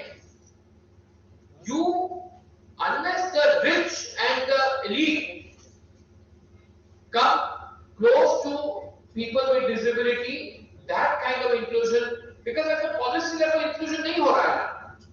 Disability policy हम अलग से बना रहे हैं, fine, but why does every law not get framed with disability in mind? Is disability an afterthought? No. So that is the problem. Unless we in India have some prominent people, please forgive me for saying this, facing disability, we are not going to have a society where disability will be taught. Tell me, Infosys built income tax website, right? Is it accessible? Crores and crores of rupees was spent on taxpayers. Are we not taxpayers? I am paying tax. Income tax and GST both. Income tax तो फिर भी आप exemption दे रहे हो, but उस exemption को कोई मेहरबानी नहीं है because there are disability related costs. I would take an Uber to go home if possible because that will drop me at the door. If there was a sighted person, we can go by bus and walk the remaining distance. Is walking easy? No, Jasmine has just mentioned what the problems are. So my argument is that let us think of a world where disabled people mix with the elite of society also, so that disability will be seen. My problem with disability is we are invisible for the most part. We are not seen, and I think Sushma mentioned rightly, women also know because they are not brought out. So that is the problem. Yeah, Jasmine.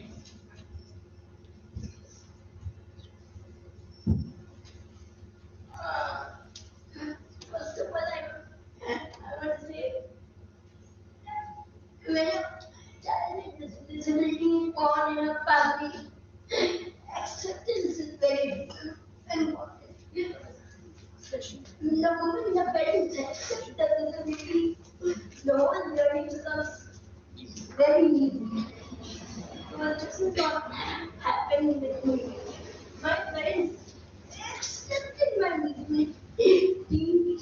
They wanted to educate me. They saw to it that I got educated. So many people told them, आप इसको क्यों पढ़ा रहे हो? ये क्या करेगी? What will she do? How will she help you? Today I want to tell them, I want to give them the answer to them.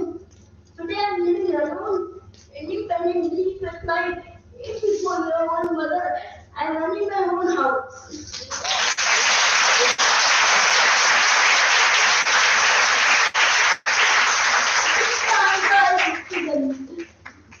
Do not seclude any persons with disability.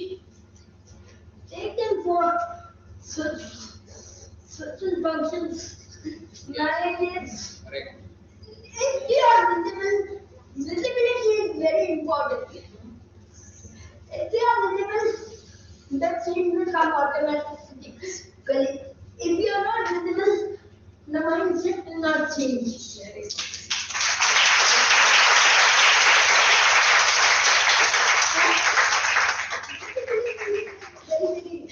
Very important point. So that's how, for me when I work this, I thought it out with HR. Rita is already, I have worked with this new recently. I did a project with them and she knows how professionally I work with them. So it's not only I think it's two-way topic. If you want to work, you have to deliver. And if you deliver, the company will accept you.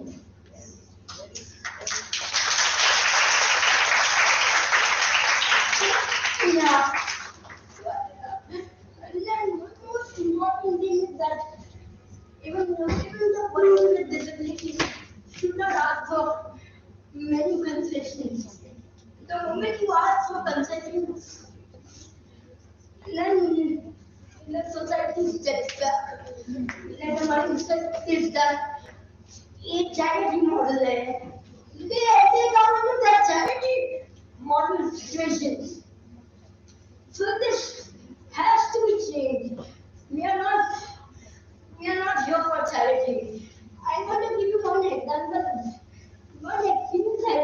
thank you. I was just going and one for school in my area. So, there was one mentally challenged girl. Poor girl, she was begging. And I was sitting around and one was shopping and I was waiting in a certain shop. And that girl was next to me, you know. So she was begging, you know, and some people gave us the money and they got that. Even I want the money. You know, not every person with a disability is causing charity. This will happen with us as well. Yes. So this is the sad part of the society. Not everybody wants charity. You know? So, yeah, that's what. Acceptance is the key to everything. Accept your disability.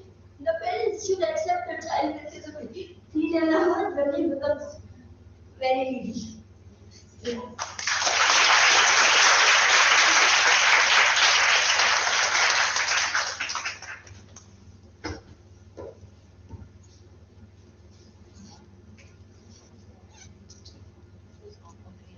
Yeah, so I think this dialogue can go on, rather the samvad can go on.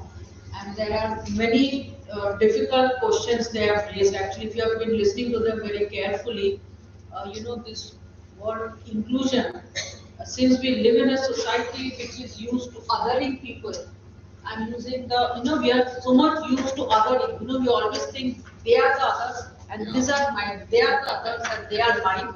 So I think in a culture which is used to othering, and the othering is O, with the O is basically capital, not small. That's also very important. All right. So I think that they have of course made you think, and basically the language, if you have been listening very carefully, is not one of this entitlement, right? That is very important. They are speaking the language of rights. They are speaking the language that as a citizen of this country, they have their right. They are not here for entitlement. They are not here for charity. I think that's very important for us to understand. Yeah, so I think I would now throw open the discussion, and I'm sure I would like to have a few questions from our students. Yeah, we already have hands going up. Yeah. I think we just no, but let the others also hear what you're saying.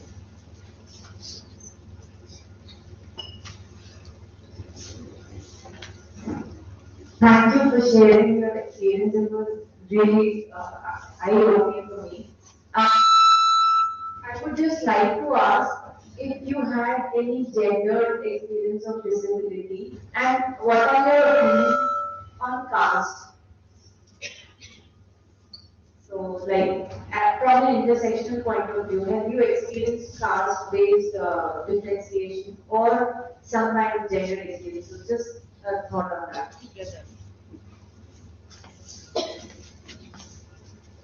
Yeah, I think we can someone can take the questions. Yeah. Who would like to answer? He's asking a very pertinent question of disability and the intersectionality of gender and caste. Yes, Nina. Yeah. Yes. I will like to answer the gender part. Gender part, being a woman is, it has been always my parents' concern in that how is she married in, I don't know much. It's all in the mind. You have to draw the lines. If you don't draw the lines, people just touch you every day. But sometimes you have to draw the line. Being a woman, I've drawn many lines. If I have to work in the society, I have to draw lines. Otherwise, I will not be able to come out in the society. That's what invisibility means.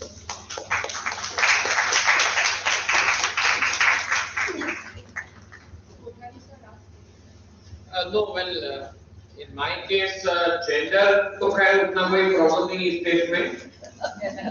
But yeah, caste in a reverse way has worked sort of against me. But now that is again because I know I was going to be appointed as lecturer. Back then there was no net, so late 90s or mid 90s, तब तो net wait था नहीं, या just शुरू हो रहा था. शुरू हो रहा था, yeah, maybe 3 साल हुए थे. But that time you did not have, you could qualify after having got a job for permanent placement. But so I was told that okay, I have been selected. But then I got a call saying that we are sorry, but you know this is a place reserved, so you can't come in. So that was another story. But I think that is going to be there in India. We are not going to have a casteless society for another 50 years or 100 years maybe, unfortunately, because that is in the interest of a certain vested class to keep this going. So this casteless society is a dream that probably we will not see realized in our lifetime. Yeah, Yes, yes. Caste and gender, yes, luckily, even I have not experienced gender problems which is generally portrayed in media and all, the girl is sexually harassed and all. So thanks to, means I have not experienced that. But yes, when gender and caste intersect with disability, the main issue was, I came from OBC background, where the relatives with all my caste people were semi-educated, you can say. Very few were educated. And in that context, when a girl is having disability, means she is just zero in the marriage market. So I was never considered for marriage choices. Though if you look at me, I think I look beautiful and all.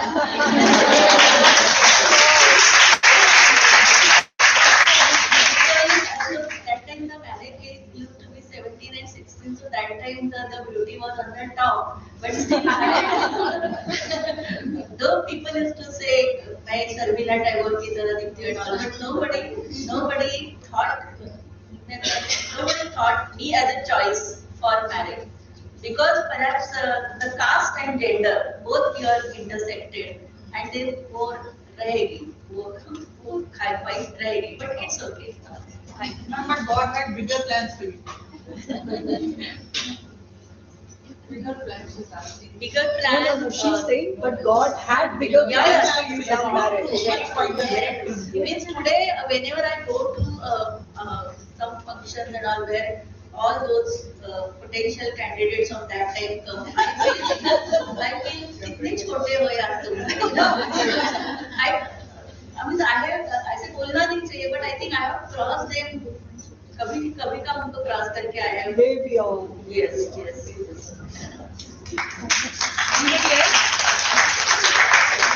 Anybody else? Yeah. So with this, we come to the end of the panel discussion. Yeah, she has a question. Yes. I just would like to just give a feedback about Jasmine. Yeah. Because we have been working 3 months together. Yeah. Please introduce yourself so that the audience knows. Yeah. My name is Dr. Ina Shinde. Me and Jasmine have just worked on the global project, that is a disability rescue management system.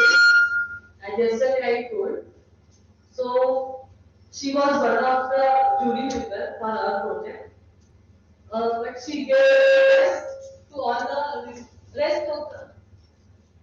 She gave the toughest to all the rest of the German people. And the way they used to get afraid of Jasmine, it was like, everything was on the screen. But the way she gives her entire thing, all thoughts, anything, any idea, she gives एकदम open thoughts she gives every time.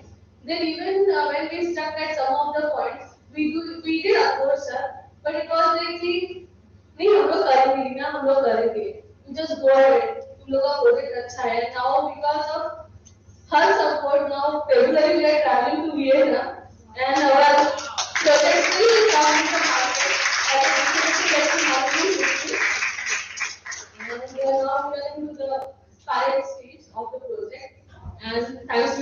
Meena. Thank you so much. Congratulations.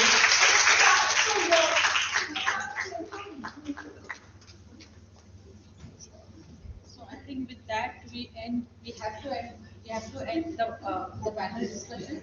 I thank all the panelists and I hope that being, as I said, coming from the normative normal, let me accept, I hope that we could reach out and hope that, in fact, I was a good host. Thank you.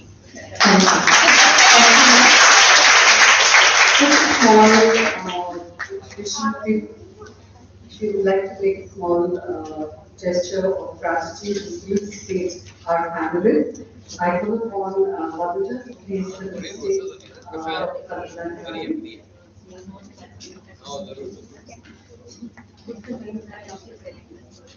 Thank you.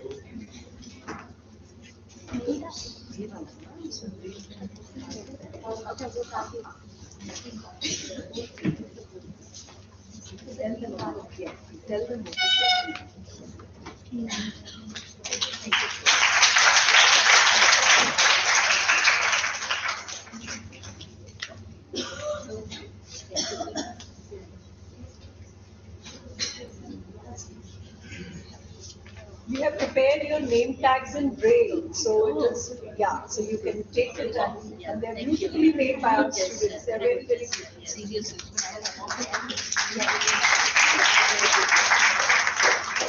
Christina, if you would felicitate Ms. Kate Kothari, please. Okay. Wow.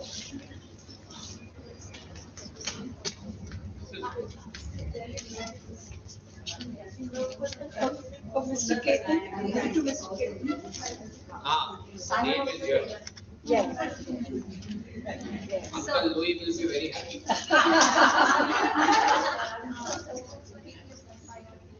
Very good, very good.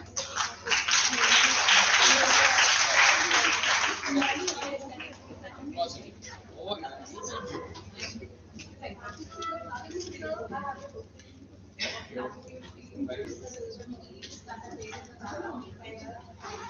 It has a calendar which has the artwork of person.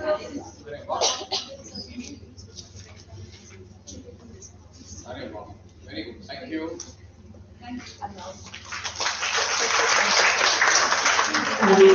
I'm going to take the privilege of felicitate Jasmina.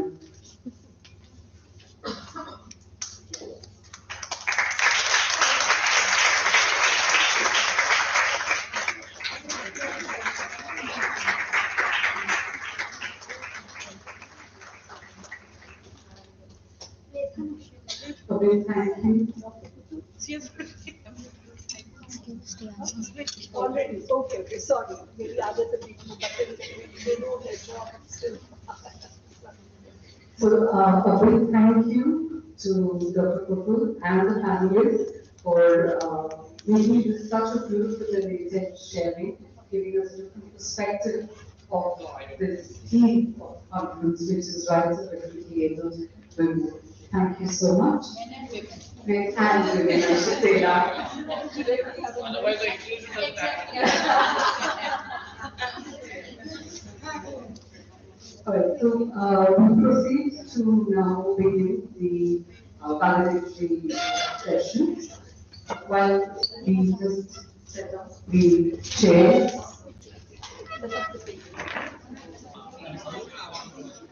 I ask Professor Bhanu to please institute a round of applause for the Professor for Vice Chancellor. Sorry.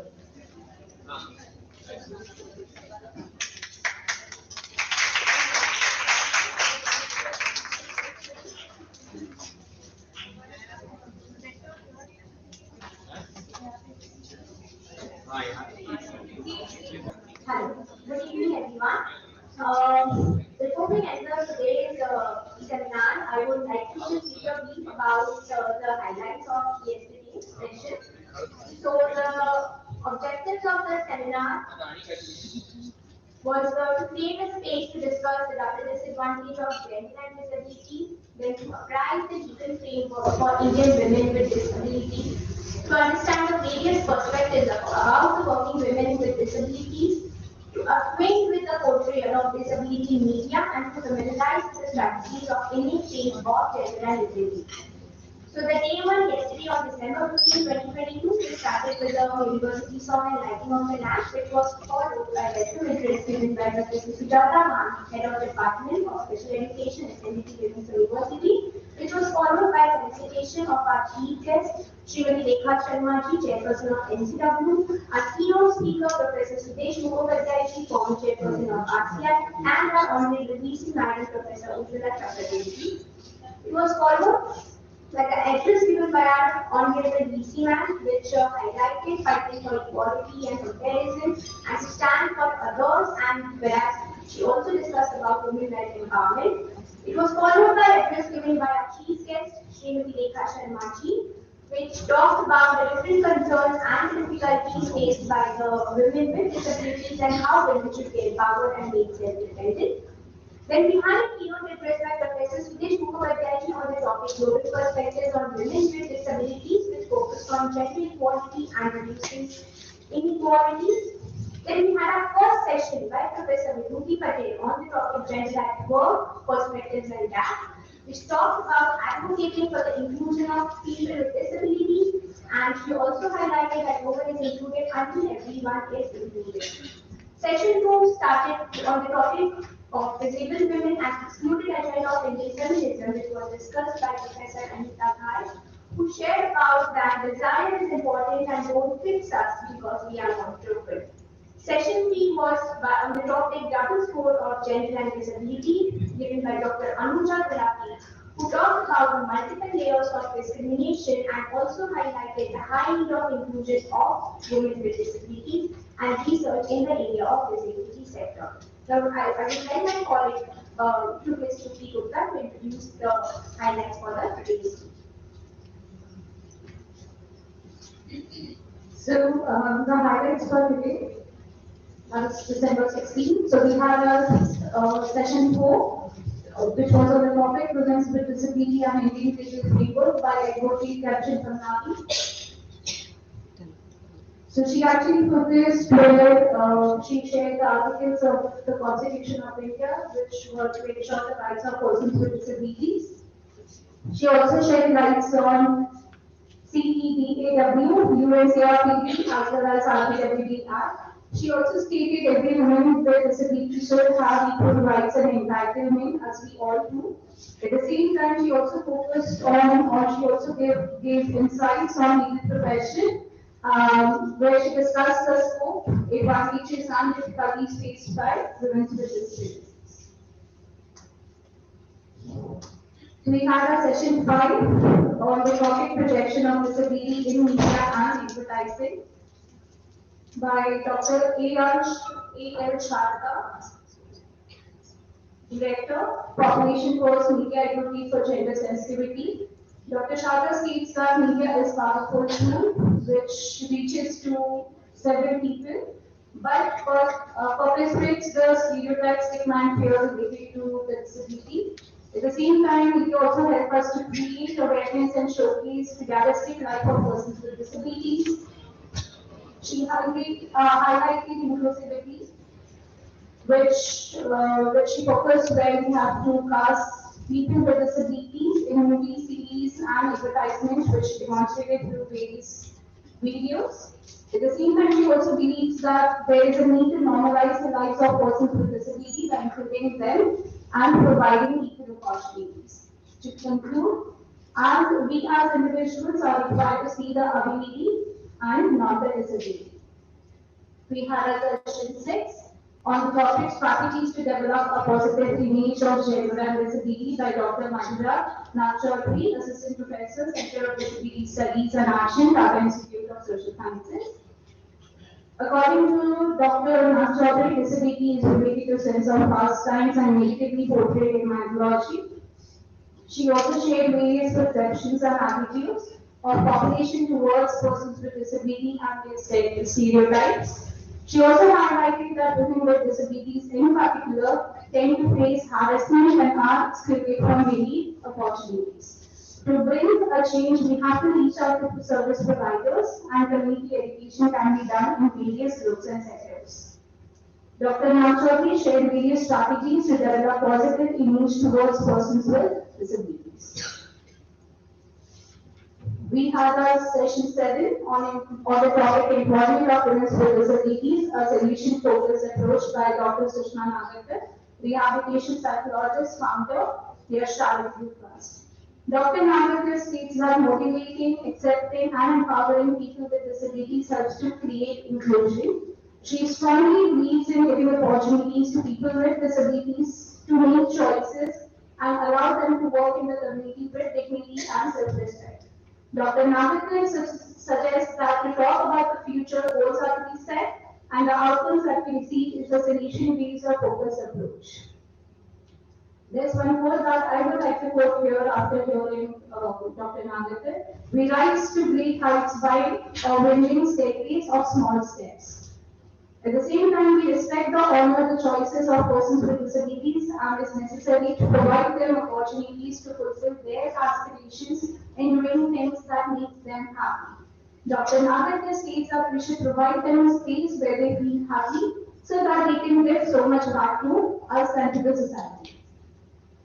Followed by, we had a panel discussion on the topic our lives and our identities.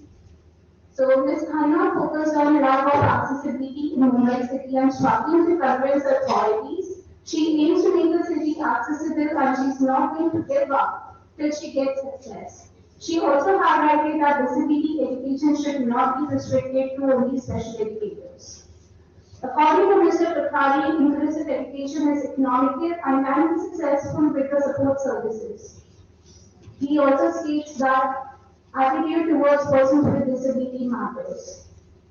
Dr. Kharade states that inclusive education will be successful by providing proper training to the teachers in inclusive pedagogy. To end with one statement, their experiences were inspiring, enriching, and so motivating that it would help us to think and ponder on disability as a whole. After the seminar, I'm sure the seminar helped us to sensitize everyone here in the audience and also helped us to bring a change in the attitude and contribute to our own enriching experiences through the sessions and the panel discussion we had. Thank you so much.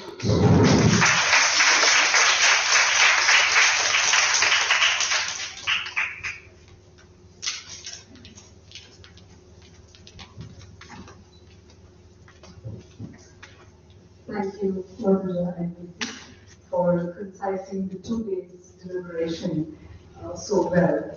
I now request 2 of our participants who have very kindly agreed to share their experiences of the seminar. Very briefly.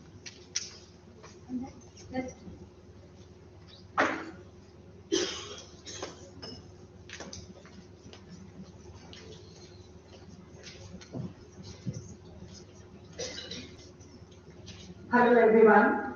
My name is Pooja. I am from Central University of Gujarat. I am a PhD scholar. And I am so glad that I made this decision to come and attend this seminar. Earlier I was skeptical about it because of the distance and I thought of arrangements and all. But the team here was so amazing. They helped me with the hostel and everything. And I just loved the supportive environment. Talking about the lectures, they were so eye-opening and it was a holistic experience in the sense that I found it very solution-centric. Problem we discuss always, but I found positive attitude and the solution-based approach very nice. So it was a holistic experience.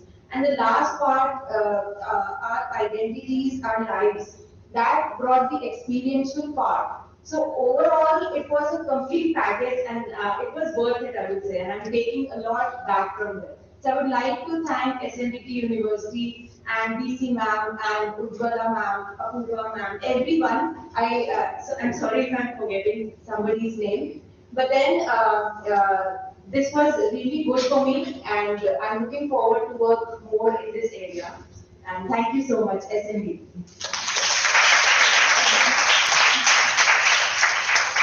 student. We have our second participant.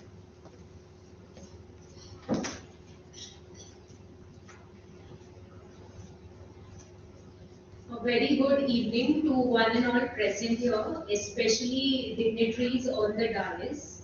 I would like to express my gratitude to the Department of Special Education of this university, as well as to all the eminent speakers and the panel members.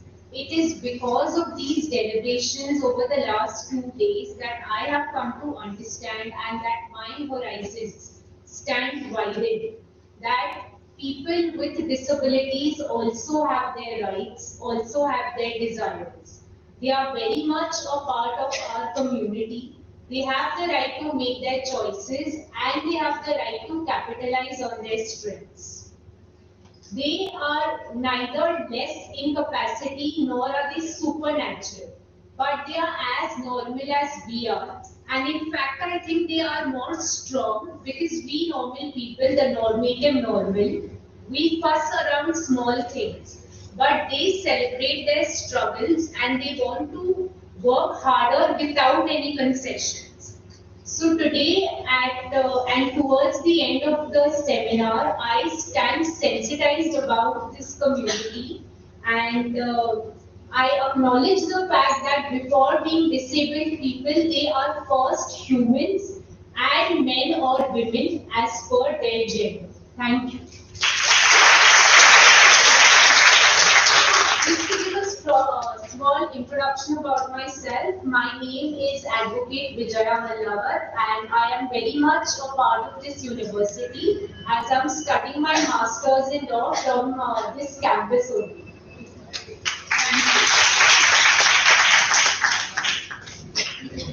Thank you, Vijay. It's only befitting that we close and have the valedictory ceremony, right now, and have our Honorable Vice Chancellor, Madam Professor Ruby Ojha, in our midst as the chief guest. Ma'am, thank you for taking the time to come. I would like to take the privilege of introducing you to the audience. Madam has had a long and illustrious teaching career of more than 30 years. She is currently the head of the Department of Economics at SNDT Women's University Marinelands campus. She has successfully guided several research candidates pursuing their own doctoral degrees. She is actively involved in several research projects in the past and is currently part of a research project funded by ICSSR, which is titled Gender Inclusion and Information Technology Industry. Over the years, Madam has published several papers on a wide range of economic issues with particular interest on how these issues affect women and families. She also has 2 books to her credit. She's associated with several professional organizations and is the life member of the Indian Academy of Social Sciences. Madam is also a peer-reviewed member for journals like Research Imprints and Quest in Education. I now request Ma'am to please say a few words.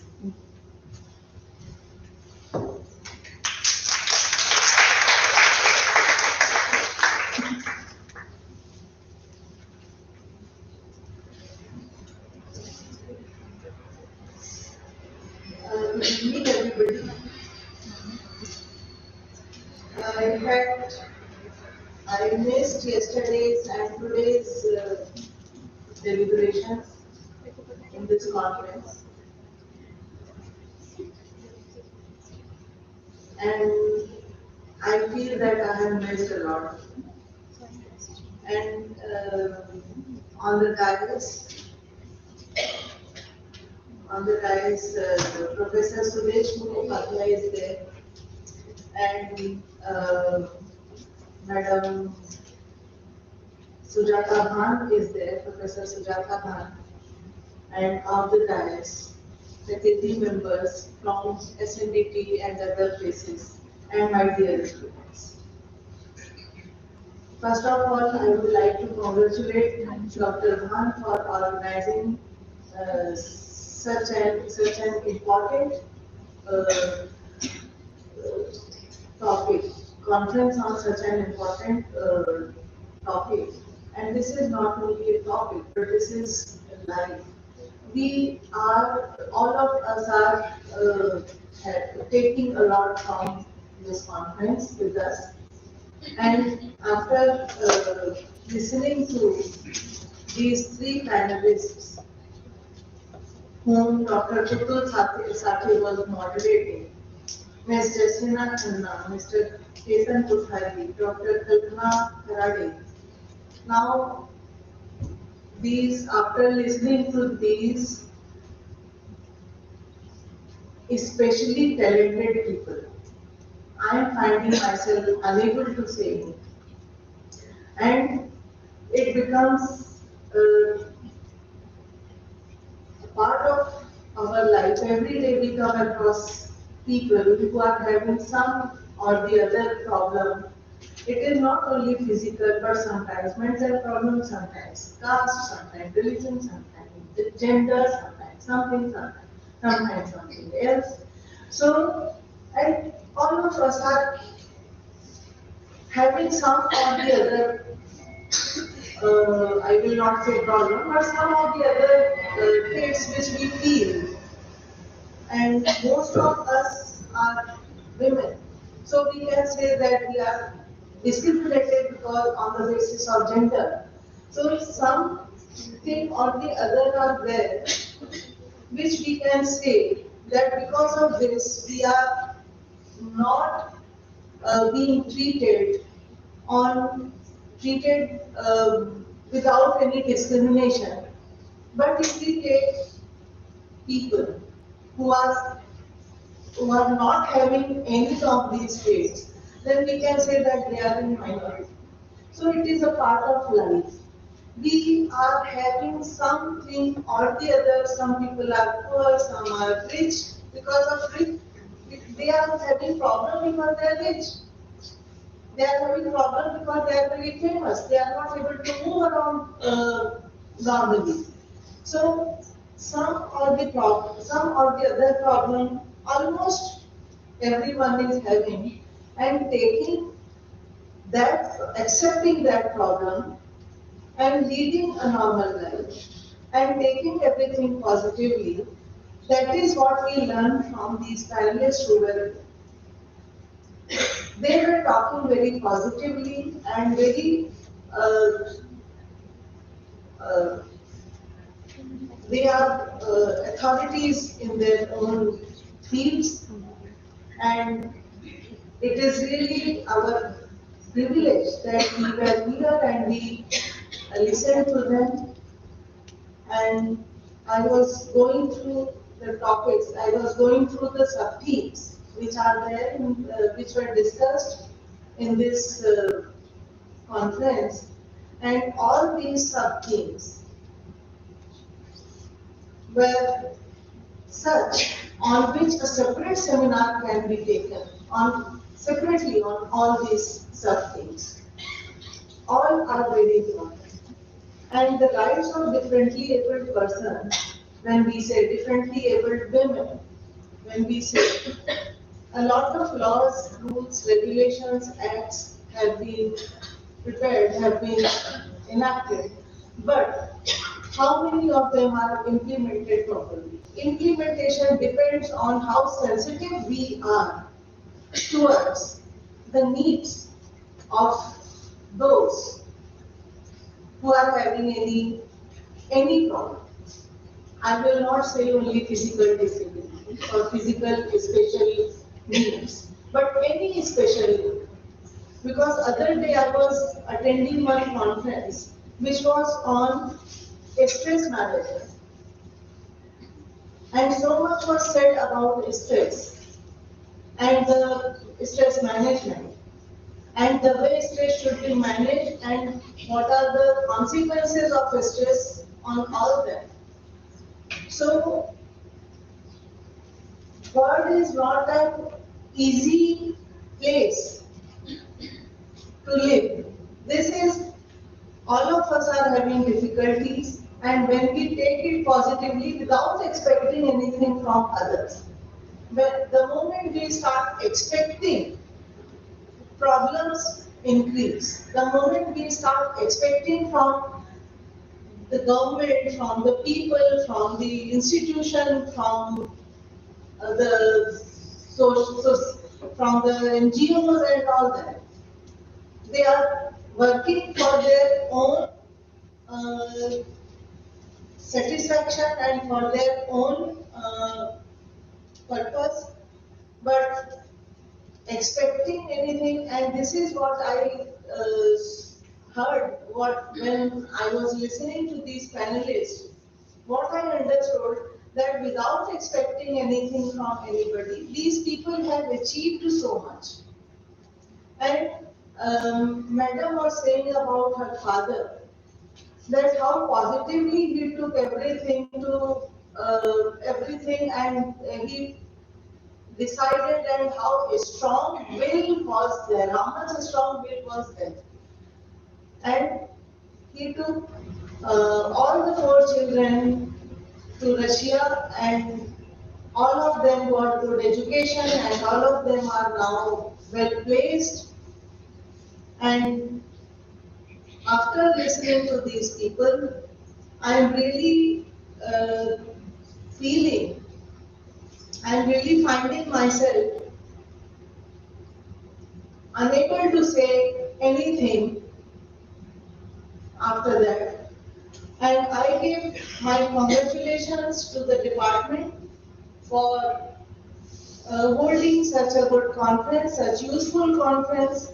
And I think this is not only special education department, but all other departments also should hold such conferences. Mental stress, not only psychology department, but other departments also should look at the problems, and they also should hold such conferences. So when we will take all these special things to normal spaces, then only the society will be an inclusive society. When all of us will think about this, it's not the responsibility of the special education department. It's the responsibility of the society. It's our responsibility. So when we start thinking in these terms, then we will say that inclusive society is there, and an inclusive society can be made. And I wish all the paper presenters and all those who participated in this conference a good success for publication of their papers and for reach of their papers. Whatever they spoke and whatever they wrote, that should reach each and everyone. That is the success of any paper.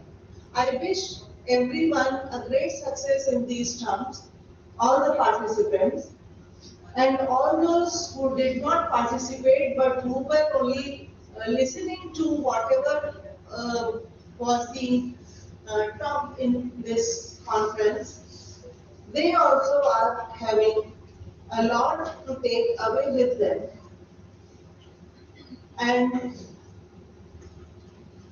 I congratulate again the department for holding the conference, and a success. I am sure they are also going to publish the deliberations, publish the papers, and I wish them success for that. And I wish that they keep holding such useful and very good conferences and events for all of us. Thank you very much. And sorry for not being able to attend the Thank you.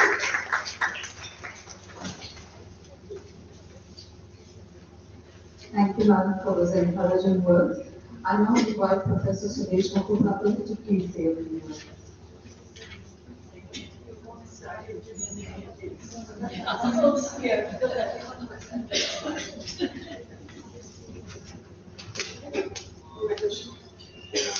Professor Ruhi Odes and all my fellow professionals sitting on the dais, even behind me and front of me.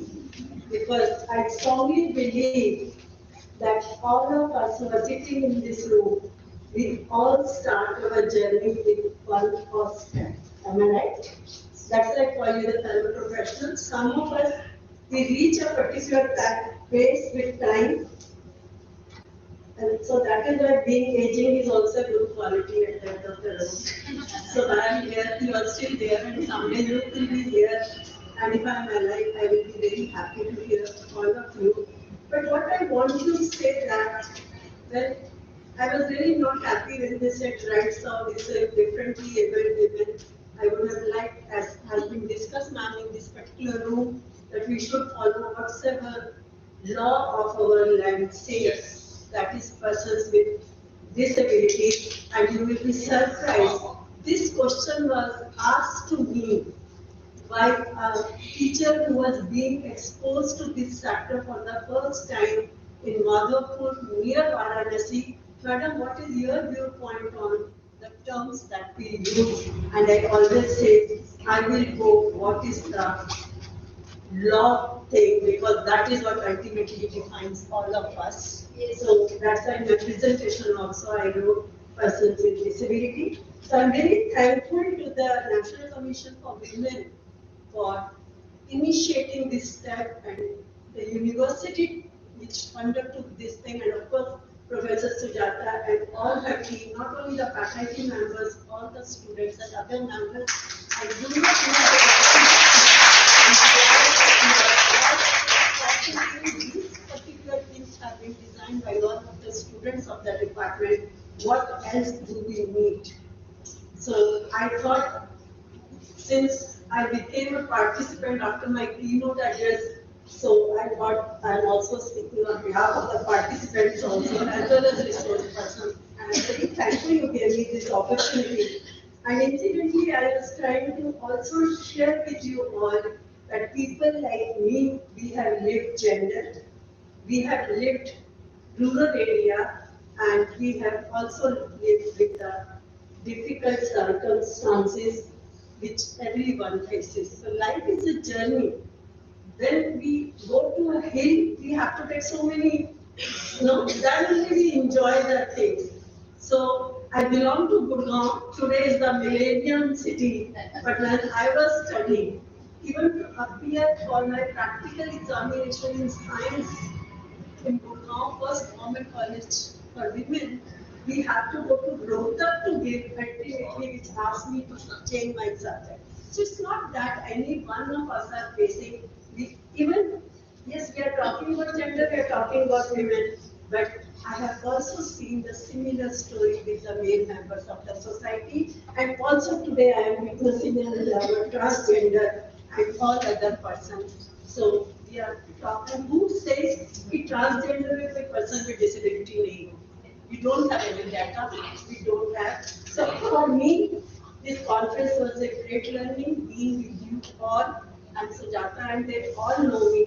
I do come as a guest to, when they put this type of papers, but once I step in the gate, ma'am, it becomes my home and my professional place. So thank you very much, all of you, for all your love.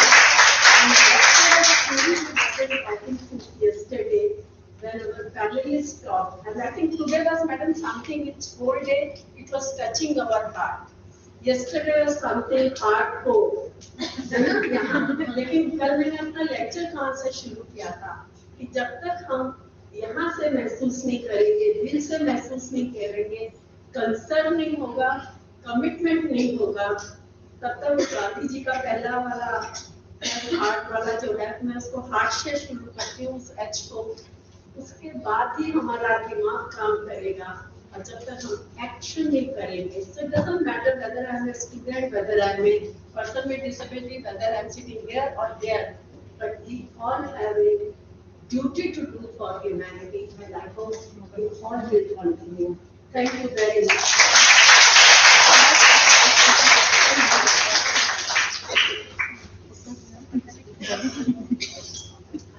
Thank you, Professor Mukherjee, ma'am.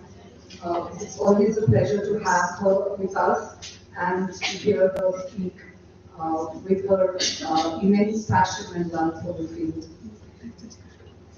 So, We come to the final moments of this seminar, months of work that have now yielded 2 days of deliberations that have been cognitive, emotional, and touched everybody in some way or the other, I'm sure. The duty of giving the vote of thanks has fallen pleasantly to me, and so I will take the opportunity to give the vote of thanks. A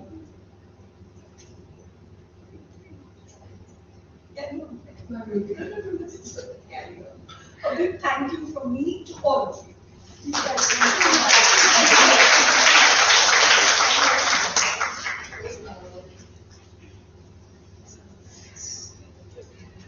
I would like to begin my vote of thanks by first acknowledging the National Commission for Women, their sponsorship and support that made this 2-day seminar on the theme of rights of differently abled women possible.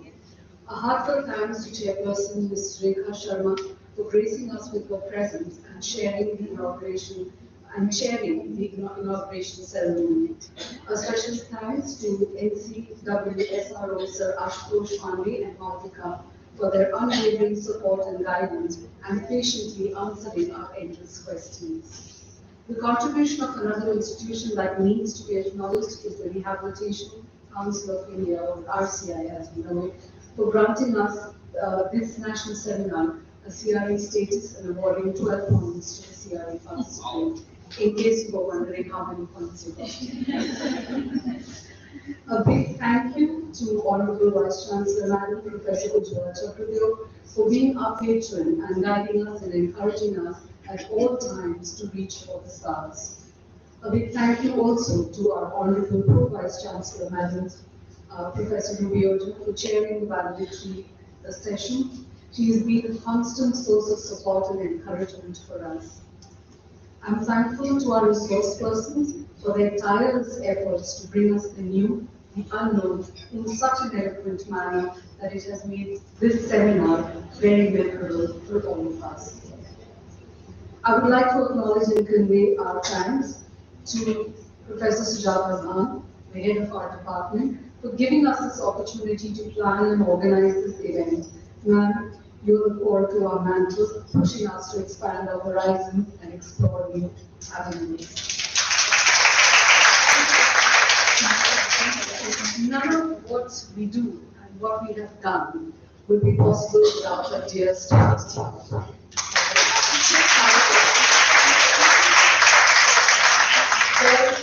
You have been wonderful at carrying out all your responsibilities and fulfilling your duties, be it as the guest associate team, the food management team, the registration desk team, the logistics team, the decor team, the gift team, and the general logistics team.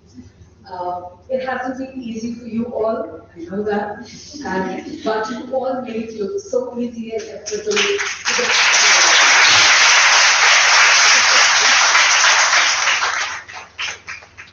It would be remiss of me if I didn't acknowledge the support and cooperation of Ramdas Sharia.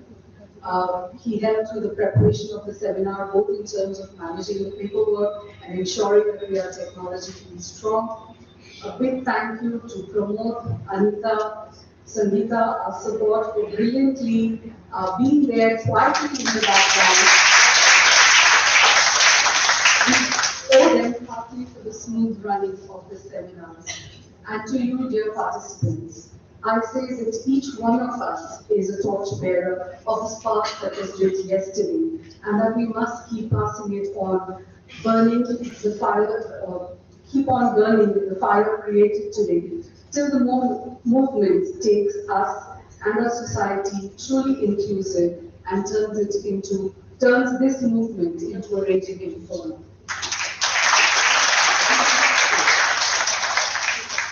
So that also completes the vote of thanks, which means the seminar is now officially over and closed. But before we disperse, a few messages that I must share with you. Now, in a short while, we will take the mandatory photographs, both for CRE as well as the non-CRE groups. There is a QR code that is with the GSE faculty team. You can take that QR code. Please ensure that you take the QR code from them, because that is the link to the feedback form. And we request each and every one of you to please fill the feedback form. It would mean a lot for us to hear from you about what you thought of it, what and how the seminar affects you. CRA certificates will be distributed here within the auditorium itself, and the non-CRA certificates will be distributed at the registration desk. Yes, we would also love to see little messages and notes from you. There are post-its that are placed outside the little board, so if you would happily just drop a line for us to read, we'd be very happy. We would love to wait till you fill the QR code, but do fill the QR code. We need both. We need this feedback and the QR code feedback. All the presentations and links related to the sessions will be shared via a Google Drive link, which will be posted on the Telegram group. So if you're still not part of the Telegram group, kindly ensure that you take the link from any of the DSE team members. So goodbye, dear participants. Thank you once again for joining all of us. We look forward to hosting you once again sometime in the near future. And before we leave, I request everyone to please thank the national anthem.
अभी मैं एक programme में थी, वहाँ पे जो मैंने बताया जनगणमन हुआ और सारे ऑडियंस को बोला गया साइन लैंग्वेज के साथ में आप सब भी. So it was a new learning for me after starting with all those things. On behalf of the CHR project.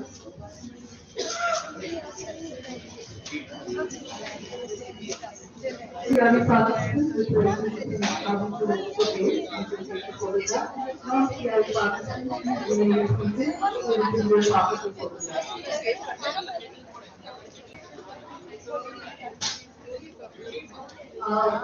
Dear participants, after the photograph, we have a tea served outside, so please do partake of the tea.